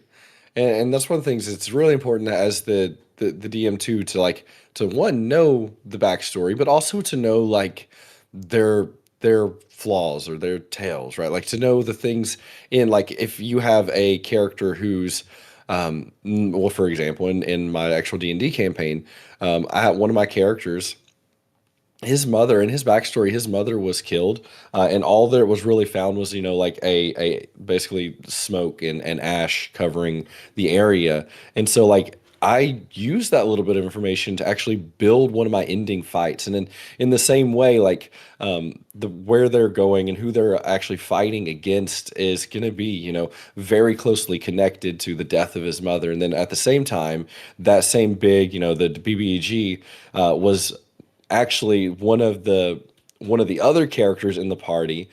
I was able to kind of twist things a little bit to where one of the other characters in the party was actually grew up in like the house of basically a big bad, and was trained under and actually still proclaims loyalty to them. And so like I was able to way their storylines worked out and their backstories worked out. I kind of made this be the same person, and so which Nice. has really put them in an interesting conflict right now, because one of them's like, the homie killed my mom, and the other dude's like, but I'm loyal to him too. And so like there's a interesting conflict they're kind of working through in that, where we've paused for like 4 months now, but we'll figure that out at some point. That's awesome. But yeah, it's knowing that backstory, and then how you can bring it into the actual lore of what you're writing, or of your world, or of your campaign, specifically, and integrating that and getting them involved. Yeah, I mean, like in my recent campaign that is paused at the moment, one of my players is a priest, and he chose Grave Cleric as his subdomain. Yeah. So he basically he and his mom have are doing the whole caretakers of a graveyard kind of thing. But they raided a dragon's lair. Okay, dragon was already gone. Okay. So it was actually a friendly dragon, but they tracked down its lair because the dragon had been killed, and so they found in there. And this was one of those things where I had like the big book of random tables, right? And so one of the things that was like, oh, what did they find in here? And they rolled, and we got like an 8 by 12 foot tall like character portrait of this like very stunning woman in like a red dress, with this gilded frame with gemstones in it and stuff. And it started as a joke, and then it became canon that this woman looked exactly like my priest's mom. I love it. Yeah. And so they're like, and so then he just ran with it, and that was like a on the spot kind of thing. And so then he's been for I don't know, several sessions. He basically like has been like making sure to take extra care of this painting, because he doesn't know why it's his mom, but he's like, that's my mom. Right. Like it's like, Yeah. what the man. heck? Yeah. So it's great. It's great. So Yeah. it's tied in, and we're like, why is she connected to dragons? Why Right. did this Yeah. dragon have a big portrait of his mom? And so, so then he's like having some other things play out that kind of link him to dragons. So it's been fun. Yeah. No, that actually rolls perfectly into my next point too, is introduce session lore through discovery, and that's exactly what happened here. Like they're Yeah. going through the dragon's treasure hoard, and they discover lore.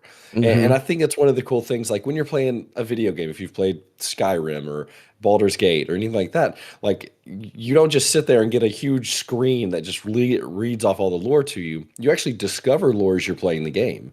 And so like you'll go and you'll pick up a book and you'll read the book, or if you're like me, you don't, and you just hope it said something cool, right? And you sell it to the next person you find. But in D&D or in TTRPGs, we can have those moments where it's like, oh, you find this giant picture, right? And oh, this is your mom. Okay, now that's lore, right? Now that was added to the spot.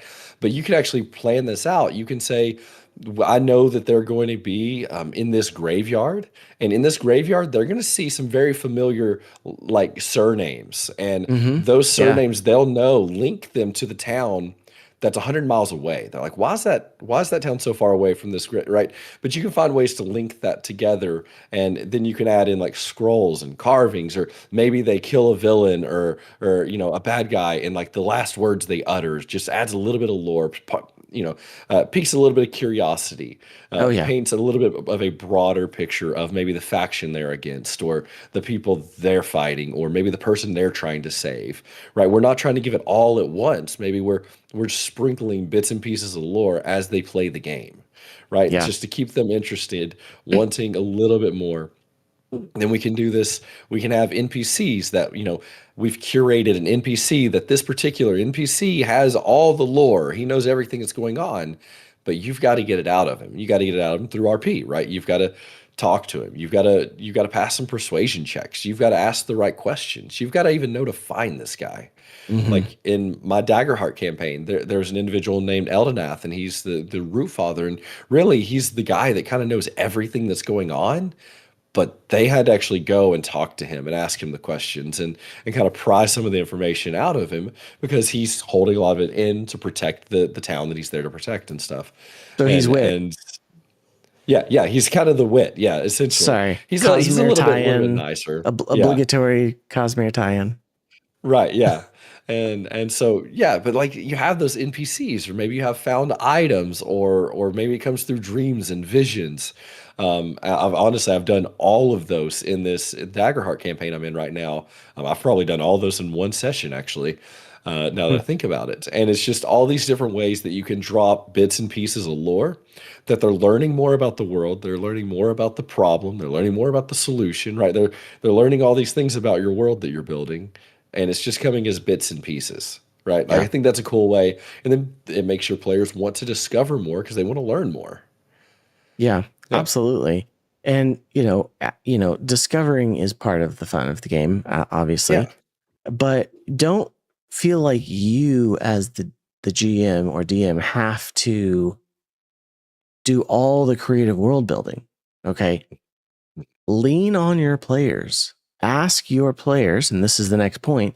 Ask your players to describe what they see. Ask them to give you the details of something in the encounter. You may have created the town, and you may have all the stats for the town, but make them describe it. Make them tell you what it looks like. Make them tell you what that NPC looks like, or what they sound like, or what their attitude is like. Leave the description, the world building, up to the players in some of those instances, and that, giving them that creative freedom and ownership of the world and story that you're building together absolutely draws them in. And make sure that it's not just one player, right? If you got 5 people, make sure it's not just one player doing all the descriptions. right. Pull it out of them if you have to. You're not the only person. It's a collaborative storytelling experience, right? Yeah. So let them tell part of the story. Mhm. And I think that works really well if you tie it in with number 4 as well, where you're connecting their backstories. And so, especially if, say, you visit the town that they're from, Mhm. they're like, okay, Margot, we're walking into your town. Tell us what it looks like, right? Like, or oh, we're meeting your mentor what does he look like? How's he talk? Right? Like, what's he saying to us? And then that might be a great way to introduce that, because I know I've done that before. I've sat down and I've been like, hey, what's this tree look like? And my player's like, I don't know. You're the DM. Tell me. And I'm like, bro, play my game. Right. But it was Reborn, of course. Of course it But, was. but like you ease them kind of into that and get them really thinking creatively. Right. And I think an easy way to do that is when you pull out elements of their backstory, because they already have some idea about it. And so they can very quickly describe it the way that they imagine it. And then it becomes lore, right? It becomes canon. Absolutely. Next thing I would say, and this is something that I really like, I'm very much a visual person. And so create visual aids. Hmm. Now, I'm really excited. I bought a laser engraver, and so I built my own DM screen, and it actually has a monitor in it. And so everything that I do, like I have a graphic that I've created for my campaign that I'm running, and literally it says like the campaign name, and it has like pictures of the player characters and stuff, and just like even something as small as that helps bring them in, because I have it. We're playing in the Witherwild, so I have vines and like mutated creatures and stuff in the imagery, and like it really gives you a sense of the world you're playing in. But even like outside of that kind of visualization, even just having maps available. Maybe you have a world map, and maybe if you're playing like in my D&D world I created, it's called Maradonia, and the idea is that it kind of takes a little bit from like the American Wild West type, but Hmm. it's still a fantasy world, fantasy setting. But I like to do my maps like it's a piece of parchment that's been kind of rough and burnt, and it looks like it's been hand drawn on there. So my world map, I hired someone on Fiverr to make it, and I wanted it to look like an old Western map. And like whenever I'm introducing someone to my world, I can show them that. And it just kind of gives you a sense, at least a little bit of a sense of what the world feels like and what it's about. And I think anytime we can create visual aids, it draws people in. One of my campaigns I did, this sort of ties to the lore. A way that I gave the lore is I actually 3D printed a puzzle, and basically they spent the entire campaign with this puzzle in their hands. Like the players had the puzzle in their hands, and they could shake it. They knew there was something inside of it, but it wasn't until like session 15 that they got the answer and was able to solve the puzzle and open it up and find what was in it. And it was actually seeds, but the seeds themselves were very relevant to what they were doing at that time. And it was a way that I was able to drop the lore. But my players actually every session would shake this thing, and they would twist and they would try to guess at the words and stuff, and never could open it until they finally got the answer in game. And then it was like their players were, or their characters were opening it up, and they discovered what's been, here waiting for them the whole time. And that was Nice. just a simple visual aid, something they got to actually put their hands on and look at. And it also drove curiosity, and that was my intention with it. Yeah. And it actually led to, ultimately, what led to, their how they were going to defeat the big bad. And I guess we, Yeah. we put create visual aids as this point, but I Mhm. guess you could just say game aids, because you Yeah. could also create audio cues. You could have Sure. musical Oh, yeah. cues. Mhm. That's a lot of work. It's a great point. So it's not Yeah. quite as easy, I don't think. But don't, that could also be an idea for you. So Yeah. Yeah. so like those, having all this going on, that's a lot. There's a lot to keep track of. Mhm. And so what our final point for this episode is going to be provide session recaps. Okay. Whether you have a player or yourself that likes to take incredible notes, like detailed notes, or you are collecting all their notes and compiling them together, or you're recording your game either with a phone or some sort of audio recorder and then summarizing it later. Like, make sure everyone's on the same page when you're starting the next session. Make sure that they have enough details to remember, especially because, again, scheduling can be hard. Right. Maybe it's been a month. Maybe they've completely forgotten where you were doing. Right. Maybe it's only been a week and they shouldn't have forgotten, but they forgot that one little detail.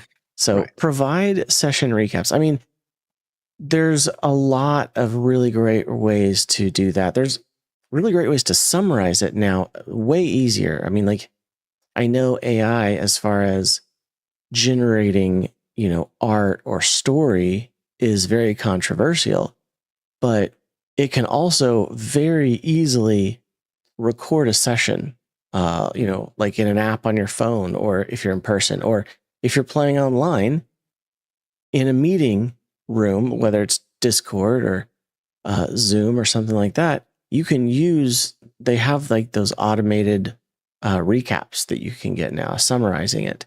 That could be very useful. So It's really cool. Yeah. there's tools out there. You could just, also manually record it and do it if you don't want to use AI. But just Right. giving the players that recap helps bring back the immersion so much faster Oh yeah. and allows them to connect back to the other things that we've mentioned here. Yeah, absolutely. And that's one of the things I do, and because like you said, scheduling happens. Like there are times where we go months in between sessions, And so I always try to write up some sort of recap. And if I'm smart, and I do this sometimes, I do it immediately after the session. Because sometimes I don't, and it's like a month later, and I've also forgotten what happened. Yeah. So I'm like reaching out to all my players, like, who has notes? Because I'm not a note taker. I'll be honest, I'm not. So like looking into one of those like AI note taking devices, I'm strongly considering it because I am not a note taker. So it would be awesome to have something that did take notes for me. Yeah. But yeah, like I would recommend doing it though, like right after your session or maybe the next morning or whatever. Like sit down and write a recap that you plan to read to your players at the beginning of your next session. That way Absolutely. it updates them on what just happened. It also puts them back in the moment, right? And so like a lot of times I try to actually write it very theatrical. I'm like, okay, it was late at night. Margot used your shadow power to jump behind him, landed on his back, and took down the last of the creatures. You all stand before you. You found a necklace laying on, and I try to like really put them back in the moment so that our gameplay can just get started, right? Because I've played with so many different groups. Some groups are really good at just getting into it. I play with a group. My Daggerheart group are all really good friends, and so sometimes we can sit at the table and talk for an hour and a half before we actually start playing D&D. And so sometimes I like to have a recap just to be like try to get them back into it and again get started. Yeah. Um, Absolutely. but yeah, recaps are fantastic. Yeah, and needed in a lot of instances, in my opinion. But yeah, so that does it for how to get your players to care about lore. Those are some 8 useful tips for it. Hopefully Matt doesn't, say that exactly, because I feel like we've had lots of number equals tips. But yeah, it's something that is incredibly useful. Yeah. And it ties in with our critical review system. Right. But we've kind of been taking a look at each one of these individually, and this ties into our integration of lore. So from building immersive worlds and balancing mechanics to fostering collaboration and storytelling, tonight our main topic, we will explore practical ways to elevate your sessions so that every campaign feels alive, engaging, and memorable, whether you are a player or a GM. Yeah. So, but you know what? Let's start with the player, shall we? Yeah. Jeff, why don't you want to start us off with the first point in our tabletop experience for players? Yeah. Yeah, and so one thing I would add here before we even dive in, we're talking about tabletop experience. We're talking about the actual feel of sitting down at a table or a virtual tabletop even. Yes, absolutely. And sitting down and playing the game. This is the actual nuts and bolts of the game. And one of the first things that I would say is going to improve your tabletop experience as a player is lean into the role play. Like we did a whole episode all on role play because it's that important. This is a tabletop role playing game, right? So speak in character. Don't say my character would do this. Say I would do this, because right now at the table, it's not your character, it's you. You are the character, right? And so like speak in character. Make bold choices. This is one of the things they tell you in Daggerheart is like make mistakes, be dumb. That makes a fun story. I mean, like go and Yeah. be bold, smack the guard because you feel like it, and just to challenge the GM because he doesn't expect it, right? Unless you're in my campaign, then don't do that. But like make bold choices, right? And embrace like these the other parts of the story. Like just lean in and just for just a few minutes, put away your phone, turn off social media, and spend time in another world. Ours will still be there when the game's over. Lean Yeah. into the role play and be your character just for a few minutes. I'm telling you, Yeah. it makes the game so much more fun. Yeah. It's, play pretend. Pretend that Mhm. you are a 6 or 7 year old. Mhm. If Gen Z listens to this, I apologize to whoever's around them. But Yes. pretend that you're that person, right? That's what we're doing. So yeah. But you know what? Also make sure that you're collaborating with the other players and the GM at your table. Support other players' role play, support their character arcs. Um, you know, be aware of things that their character is going through and help set up moments for them to shine. Or maybe that they really want to use a really cool ability. Try to put them in a position to do that in the next encounter. Yep. And then also, try to avoid, hogging the spotlight yourself. Typically that's not, something, but sometimes there's maybe one player that does that. So Mhm. try to be selfless with it. Yep. Let's be, Absolutely. we're telling a story together. That's the thing. And also Yeah. don't think that it's you, the players versus the GM. The GM is there to tell the story with you. Maybe some GMs think it's them versus you, but for the most part, Right. you're trying to tell a story together. Yep. Yep. I agree. And that's one of the things is like in D&D, remember that it's like you're all kind of working together here. Now, I think that on the other hand, the GM is their job is to make it challenging on the players, assuming that's what the players want. I always cover that in a session 0. Most of the time, my players want something challenging. But like ultimately, like you are working together with the rest of your party. So like when you're trying to solve something, work with them, right? Like Mm-hmm. give them the information you have, get the information from them, like talk it out, try to figure things out. Yeah, I love the idea of like working collaboratively. Like, and that's the intention of a TTRPG is that you collaborate with the players, with the GM to tell incredible stories.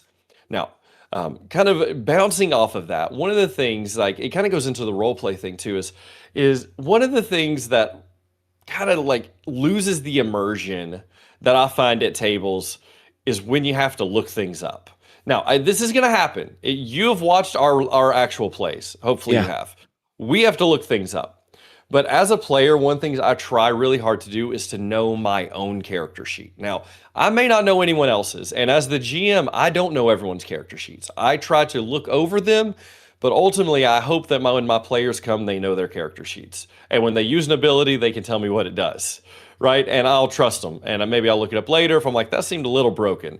But like one of the best things that we can do is like know our character sheet so that when we get into combat, we're not like looking up 13 spells to figure out which one we want to use, but it's like, oh, this is the perfect time to use Fireball. How do I know that? Because it's always the perfect time to use Fireball, right? Like, Absolutely. but like just knowing your character sheet, it keeps the immersion because it can speed up gameplay. We've all been in a combat like that, in the game lasted 14 seconds, but in real life it lasted 4 hours. And how much of that time was actually doing something versus people figuring out what they wanted to do, Yeah. right? If we speed that up, man, it keeps the immersive, it keeps that tabletop experience really, really streamlined, and it feels really good. And, I don't know that we necessarily have this on the GM side of things, but for the GM, make sure that you communicate to your players that, hey, going to make sure I'm going to lean on your expertise on your character. So be ready to explain that if I don't remember it. Right. So, and again, trust each other. Don't be trying to fib it because they can look it up Right. later. Oh yeah, yeah. Yeah. Now, and as a GM, sometimes there's things where I'm like, okay, we may need to clarify that. That seems a little, and I'm very much like, I'm a rule of cool GM, but I'm also a logical GM. If you have an ability that this actually happened in my last session, and I won't go too long, but we have an ability and it's called I am your shield. And the idea is that if you're within reach of someone, you can jump in front of a blow and take the blow for them, right? And this is great for tanks. Tanking in Daggerheart is amazing. Mm-hmm. Truly it is. It's super powerful. But there was also an instance where it's like this character was like everyone was getting thrown back. And my tank was close enough to him that he tried to use I am your shield. And I'm like, logically speaking, you're also being thrown back. There's no way you can jump in front of him and protect him. So sorry, I can't let it happen. Because and then we looked it up and it made sense later. But like as the GM, there's sometimes I clarify things, but it still helps an absolute ton whenever players know roughly at least what their stuff does. Because I a lot of times don't know what everyone does.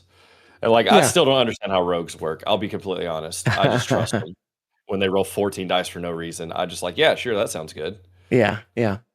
One of these days I'll play a rogue so I know how it works, but you should absolutely. But also along with that, be respectful of your table's etiquette, whether you are again in person or in front of a screen. True. Yeah. Make sure that you are being attentive. Make sure that you are not having distractions. One of the things I heard somebody talk about when they're playing virtually, they make sure that they do not have other things on other screens going on, unless it pertains to their stuff. So maybe they have everyone's cameras up and they have their character sheet, but they don't have social media up. They don't have videos playing. They don't have other things going on. They're intentionally being attentive and in the moment, for that. So, definitely do that. Mm-hmm. No, I agree. And I mean, I try to be like, and I am very grace filled in this. Like I don't say anything, but there's very few things as a GM that bugs me as much as seeing someone playing a game on their phone while we're playing D&D. Like I'm at a point now, like I've played this game long enough that it drives me nuts.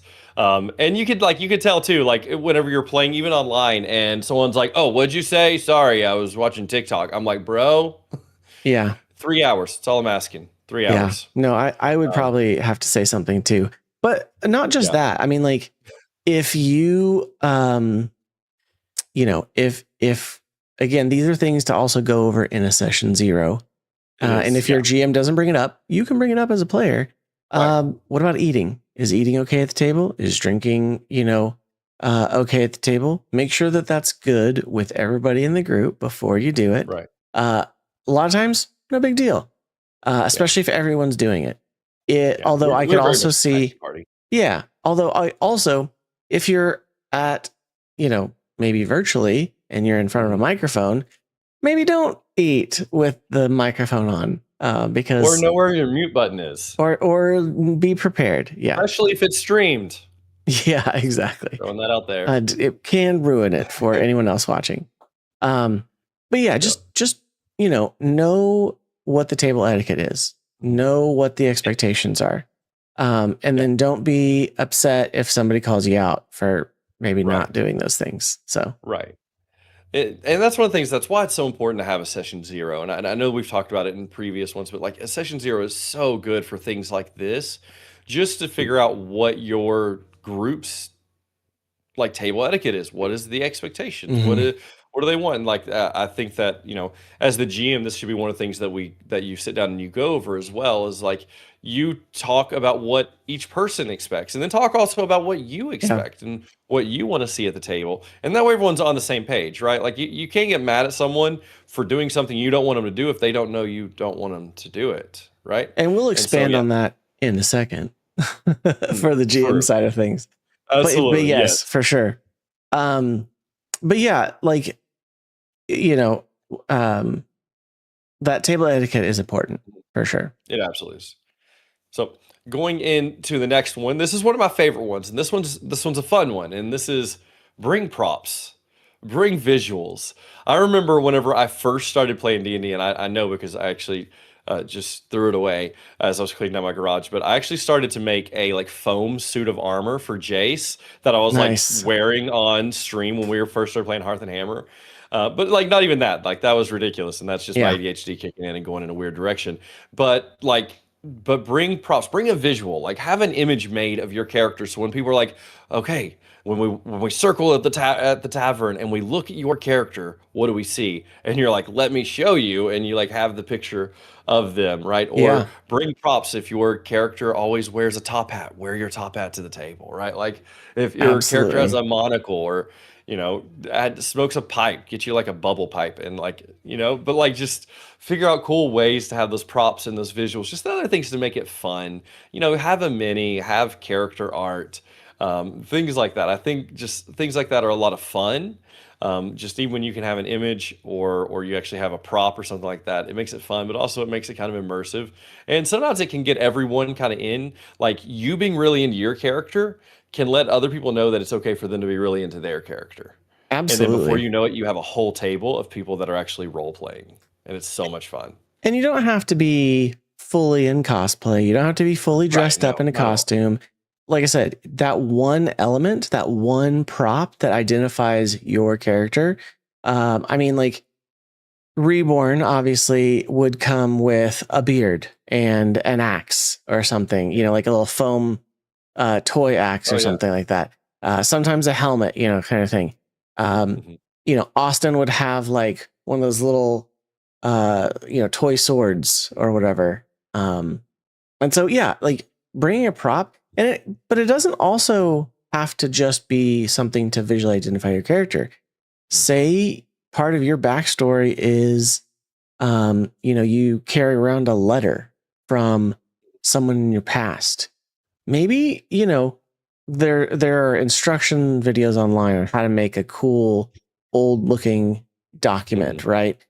Yeah. Do that. Like, spill some tea on it, like burn the edges of it, whatever. Mhm. Um, make a cool letter and have it folded up and just keep it. And then on that one time where it's revealed, or if somebody actually like sneaks into your pack and they ask what they're finding, you could be like, oh, well, you find this stuff and you find this letter. So Mhm. having props like that, don't just leave it to the GM. You Right. could absolutely have things. And that's especially true. I mean, it's true for in person, but it's also great for if you're online in a virtual Mhm. setting as Yeah. well. It can make a huge difference. My goal when I do online, I would love to get to a point where I prepare like packages for my players as the GM that I send to them to say, all right, you can only open certain things when I tell you, but Right. and then like say, oh, now's the time you can open this kind of thing. I Mhm. would love to get to that point. I'm not there yet, Yeah. but Yeah. Would like stuff like that like would be so cool. Just have that like physical thing and then that reveal on. hmm Uh, that's cool. I know that like Alchemy, I mean, just as a digital version of that, Alchemy has where you can like create like notes and things like that, and then absolutely, or send it to a handouts. certain player and stuff. Yeah, Yeah, create handouts, is what they call it, and then like share that with certain players and stuff. but as a player, you can do that too. So, Absolutely. um, but you know what? Let's go to the other side of things, Jeff. Yeah. As Sure. people who primarily GM these days, Yeah. because I won't say that we're always GMs, because I Not will always. I will play with you and you will play with me sometimes, but Right. Yeah. So sometimes we alternate otherwise, the GM so the other we gets to do, play. we do. Yeah. But let's talk about the tabletop experience Mhm. and how to improve it from the GM side of things. Yeah. And I think, like we said earlier, start with session 0, right? Yeah. Absolutely. Session 0 is so important. Again, whether Immensely it's important. whether it's all of you gathering together in person, Mhm. or whether you have individual session zeros with each of your players because you can't get together before session 1. Make sure that you provide that time to set expectations, to set the tone. Hey, this is going to be really lighthearted, joke around, be comedic. We're just here to have a good time. Or we're here to be serious. We want to be really intense with the role play. We want to be dramatic, whatever. Set the tone.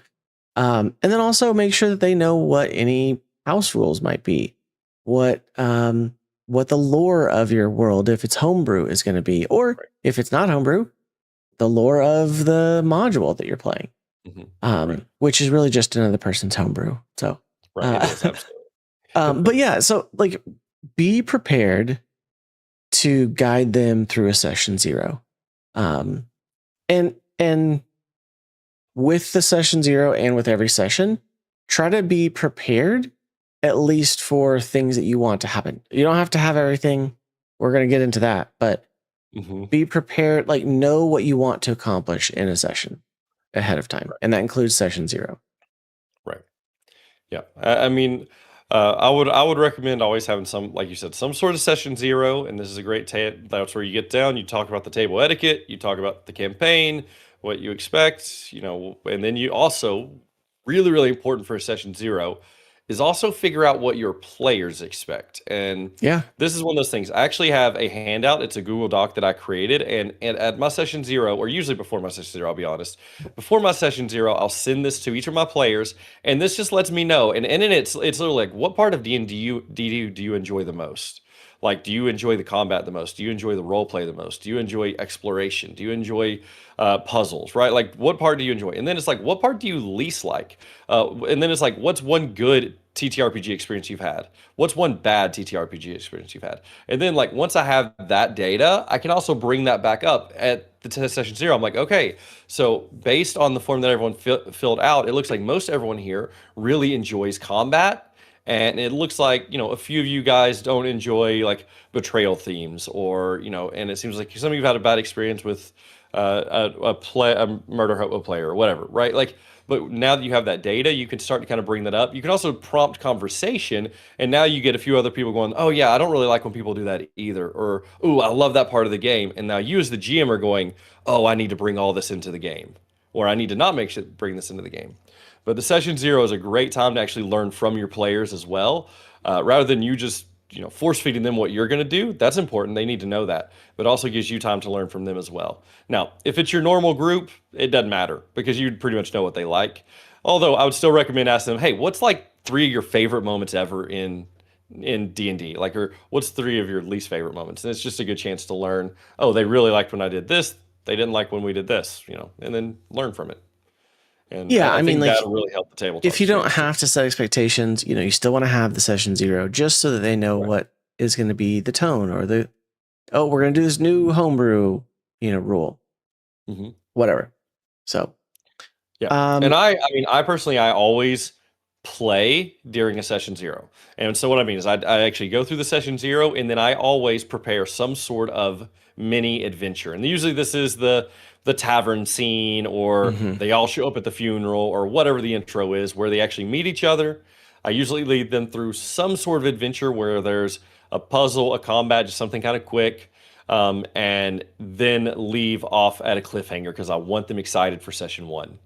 And it's like, I want to leave like right at, and all of a sudden the villain walks out and you see a head split between 2 bird heads, or whatever. I don't know. And then it's like, all right, and that's where we end. We'll continue this next week. And then just get them excited to come back for session 1. That's mainly my goal. I haven't had a whole lot of chances to do this recently, but I'm a big fan of, recently I've become a big fan of, rather than just the tavern scene, like let's start right in the middle of action, whether it's a chase scene or combat or a heist, like I want to start more dynamically. So no, I've done that a few times as well. I've kind of done about every big starting situation, and I agree. I do like that one. Like whenever I first started my very first Maradonia campaign, they actually started in a like riverboat, and they were all just passengers for whatever reason. I had them go through, tell why they were there.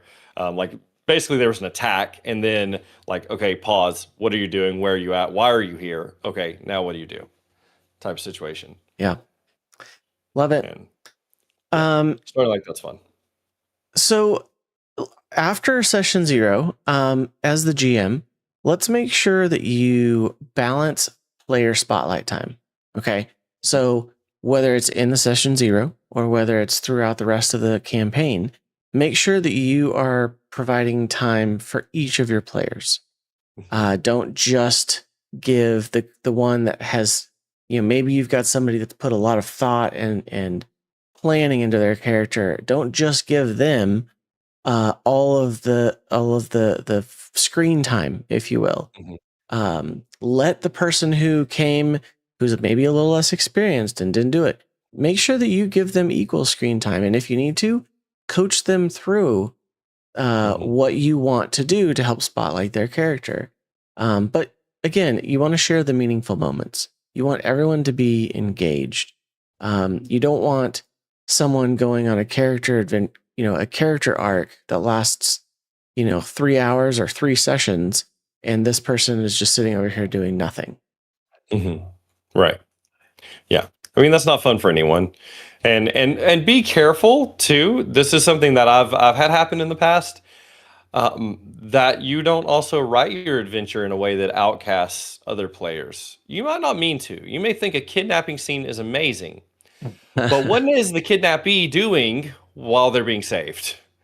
Because like sometimes it's like, man, it was such a good opportunity and it's such a good setup, but now you're like, oh, but now I've also got to figure out what to do with this player because they don't want to sit there for the next 3 hours while they're rescued. Yeah. And so like and if honestly, and I've done this, and this is how I know, because I kidnapped a player, I kidnapped a character. I didn't kidnap the player. That's illegal. I kidnapped the character, and we ended the session there, right? And then as I'm writing how they're going to, what I plan on them doing planning on what them to encounter as they go to save her. But then I'm also thinking, well, what is she going to be doing this whole time? And so then I started to write in kind of things like encounters, like, okay, they would go for so long, and then, okay, let's cut back over here to Margarita. This is the character I kidnapped. And then we would do like her RP or maybe her attempted escape or whatever, and then we would jump back over. Now, she was a rogue, so I'm pretty sure she escaped before they saved her, but anyway, they tried.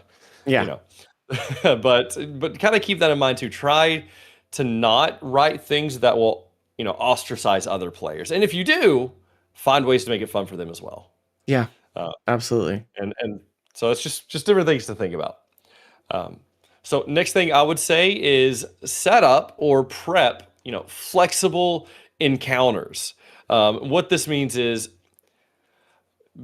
set things up in a way that they can be solved in many ways. That example that I just gave with the kidnapped rogue, like, yes, I planned out and I rolled a whole session for them to come in, and they were going to encounter guards and they were going to go through traps and they were going to go through puzzles, but that was not the only way that they could save her. They could have RP'd their way into there. It could also go to her. She could have RP'd her way out. She could have escaped. She could have fought her way out, right? Like, and honestly, like, what we have to get good at as GMs is we have to get good at improv. Like sometimes we just got to create a scenario and go, I honestly don't know how they're going to solve this, but let's find out and let them play the game, right? Let them figure it out.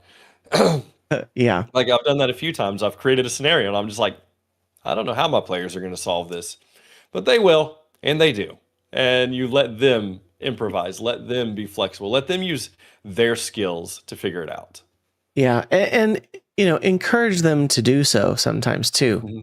Encourage them to think about things in different ways, because you could present them with a door that has what you think is a fairly simplistic riddle, and they could spend a long time trying to figure it out. Yes. And then when they maybe don't get it because they're reading too much into it, you might have to be flexible yourself and drop another hint somehow. But no, yeah, absolutely. Yeah. Be flexible with how things can happen. Obviously, if you have something that is set in a certain way, okay. But just be prepared. Be prepared for the improv, even if you don't have it ready yourself. And that's one thing I would say too, is like, make sure, and this is going to sound really, why would I not do this? But let your players use their skills, right? Or let your players use their character skills, right? Like I know that I'm a GM who likes combat. I like difficult combats and I like puzzles. And sometimes I have to be ready that, oh, I have a very charismatic player. They should be able to talk their way through and out of some of these things.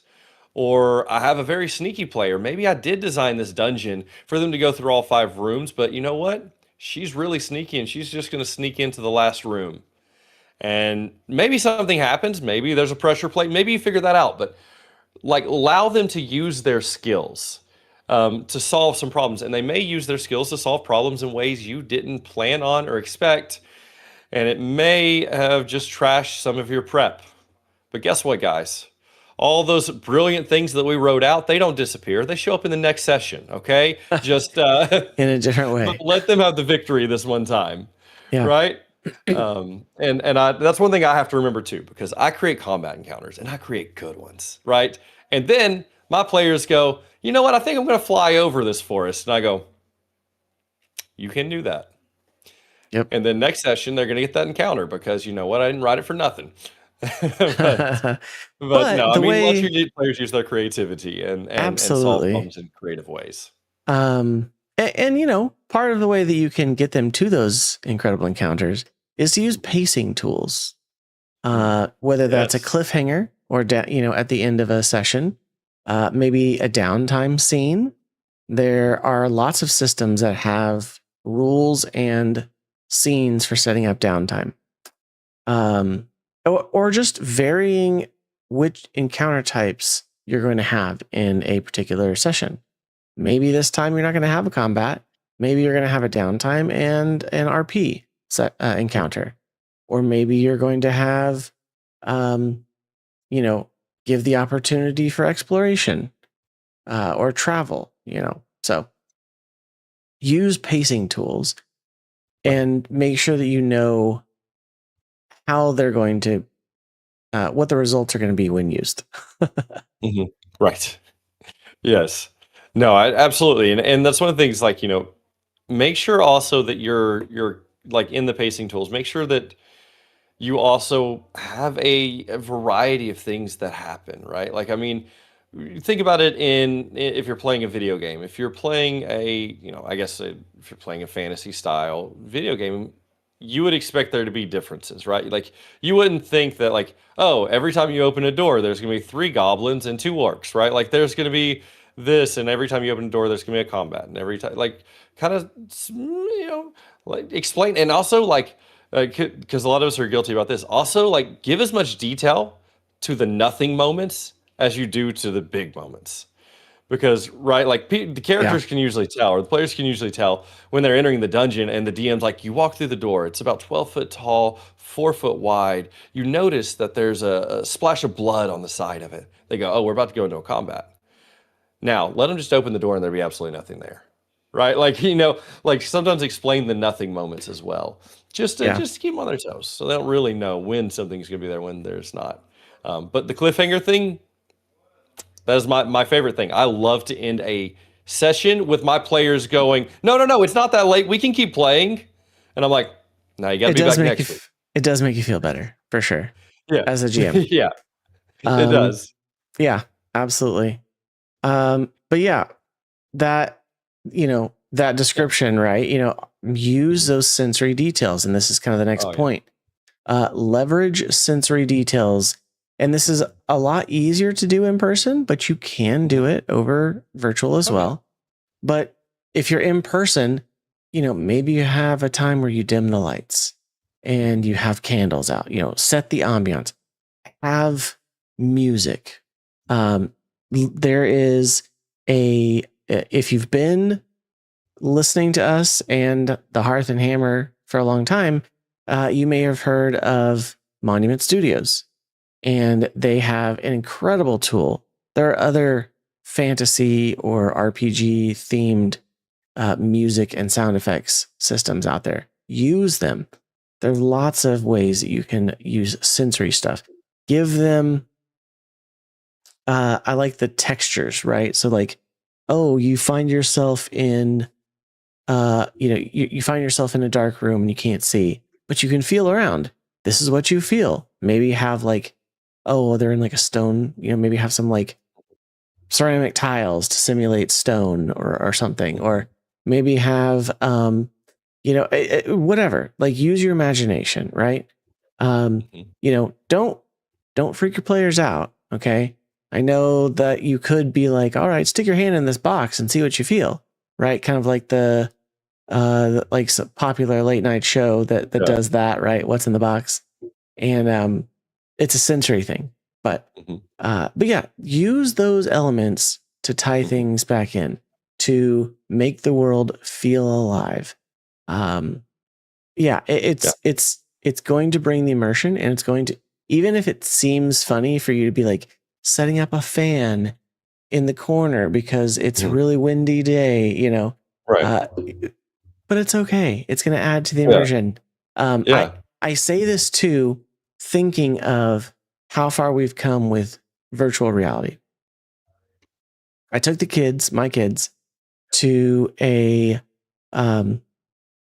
arcade type place for one of their birthdays, and they had these really cool new VR experiences there.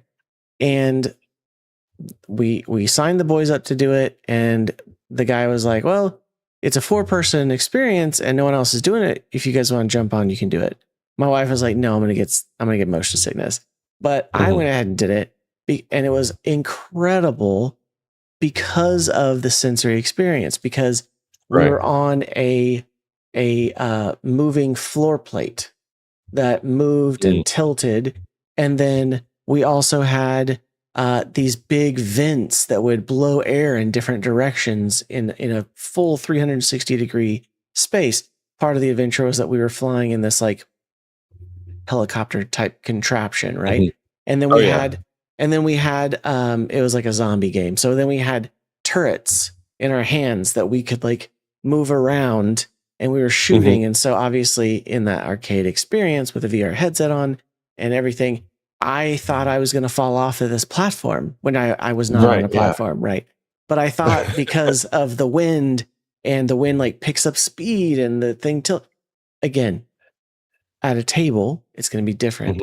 But that immersion can make a huge difference. How can you create that? Yeah. So and so sensory can be very, very easy way to up your game. Yeah.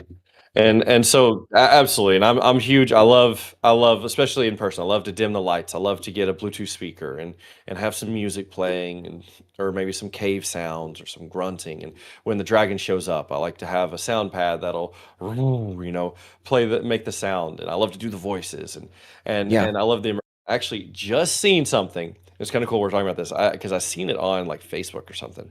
But I just went and looked it back up. But there's actually a TTRPG fantasy. It's called a scent engine. And so it's almost like a little fog machine that has different cartridges in it.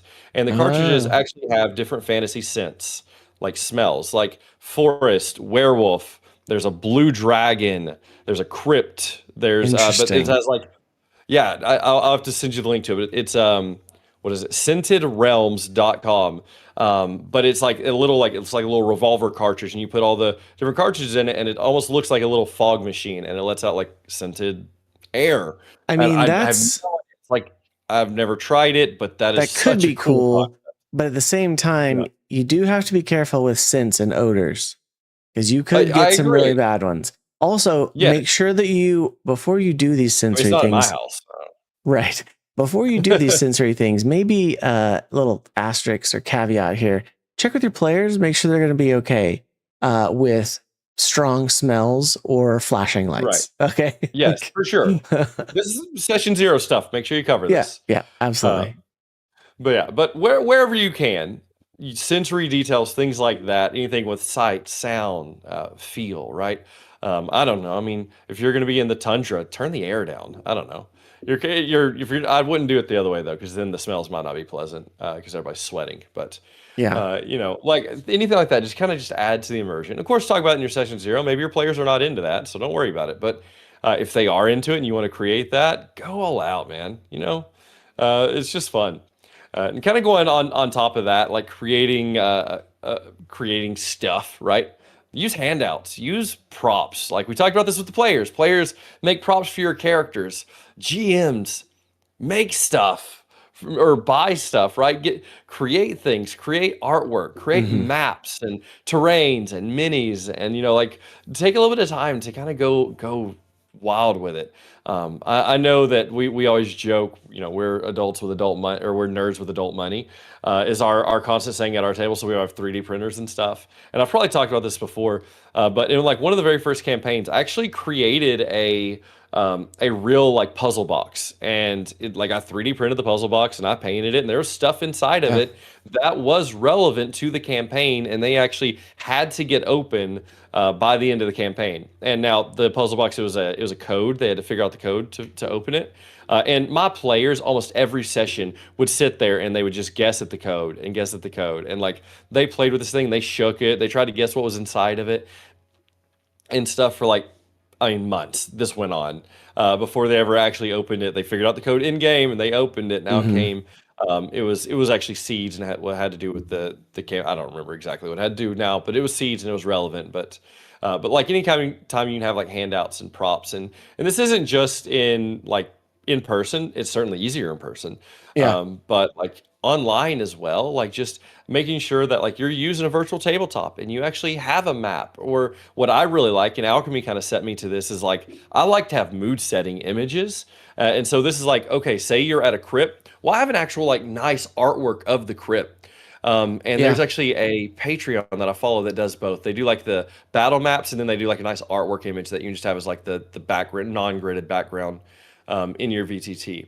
And I love to use those because it kind of at least sets the mood. It lets you know kind of where you're at. Maybe it has some fog or some rain or some smoke in the image, and it's not that you're interacting with the image in any way. It's just the players see the image, and maybe they Yeah. hear the sound that you're playing, and right, and it just kind of sets the mood. Which I Yeah. guess maybe goes back into sensory stuff again, but yeah, Yeah. I like using handouts and props and stuff. Handouts and props are fantastic, and it goes to that sensory as well, right? I can see because of this map, right? And maybe it's not like the gridded map. Maybe it's a hand-drawn map on what looks like old ancient paper, kind of thing. That's again got the tea stains and the burnt Oh, yeah. edges or something, and X marks the spot on the island. Okay, or maybe it's again that artwork. If you're in person, to say, oh, this is what it looks like. This is what you see. Those things are very important, but you don't have to spend lots of money on the expensive ones. You can create very inexpensive ones. You can find things at the craft store. You can, find ways to do things very cheaply. But at the same time, it's that expectation. Is that, hey, I want this to be fun for you. I want this to be immersive. And I'm going to do that by providing these things. So yeah, the physical stuff is a lot of fun. Everyone usually gets a kick out of it.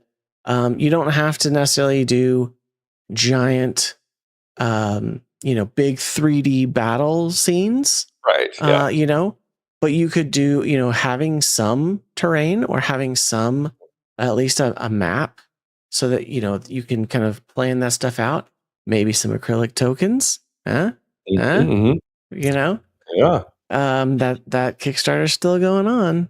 It is. I know. Splattered Ink Games. But yeah, use stuff like that. It improves it. And again, that is, that's the goal, right? Whether you're playing or you're GMing, we want to give you ideas and thoughts to improve the tabletop experience. Yeah.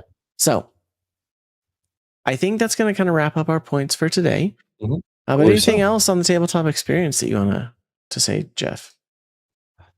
No, I mean, all I would say is, depending on your table, you can use everything we said. Or depending on your table, you can use absolutely nothing that we said. Because like ultimately it's going to come into how your table likes to play the game. At the end of the day, the reason we love this game is because there's no right or wrong way to play it. Do what's fun for you. Do what's fun for your player. do what's fun for your group, and enjoy it. But I think that's the main thing. That's what I'm gonna say is enjoy it. It is a game. Have Yeah. fun with it. And if you have suggestions, we'd love to hear about them. Drop them in the comments, hit us up on social media. We'd love to hear your ways to improve your tabletop experience. So, Yeah. but that is I wouldn't just say like I don't want to just hear the cool thing. Like I don't want to just like I don't want advice. I want advice. Sure, I do. sure. I'm not saying I don't want advice, but also share stories. Do you have a really Yeah. cool thing that happened at your table that you're like, this was the coolest tabletop experience ever? Share that with us because that's cool Absolutely. stuff too. Absolutely. Well, that is the T in the acrostic for critical, which is our critical review system. And so that was our look at that today. Thank you all for joining us. We are a part of the Love Thy Nerd podcast network. And this is actually going to be our season finale for the fall season of 2025. And, take a break during the holidays, but we will still be active. We still may have the occasional upload for maybe a play session or something. So look for those. Make sure you give us a like and subscribe on the YouTube channel, which is youtube.com/@the-RPG-rundown-LTN. You can follow us on socials. There's links in the show notes. And you can also go to lovethynerd.com and check it out. Jeff, tell us about Love Thy Nerd. Yeah, so Love Thy Nerd is an organization that exists to love our nerdy neighbors. So we are a group of Christian nerds that we just want to share the things that we love with the world. And so if that's something you're looking for, make sure you check out Love Thy Nerd. Also check out the podcast network. There are podcasts on literally everything in the nerddom. That we have things from comic books to TTRPGs to board games to wrestling. I mean, just about if you can name it in the nerddom, it is a podcast with Love Thy Nerd. So make sure you check them out. Absolutely. Well, that's going to do it for this episode and this season. So from our table to yours, thanks for joining the RPG Rundown. And until next time, may your rolls be epic and your stories legendary.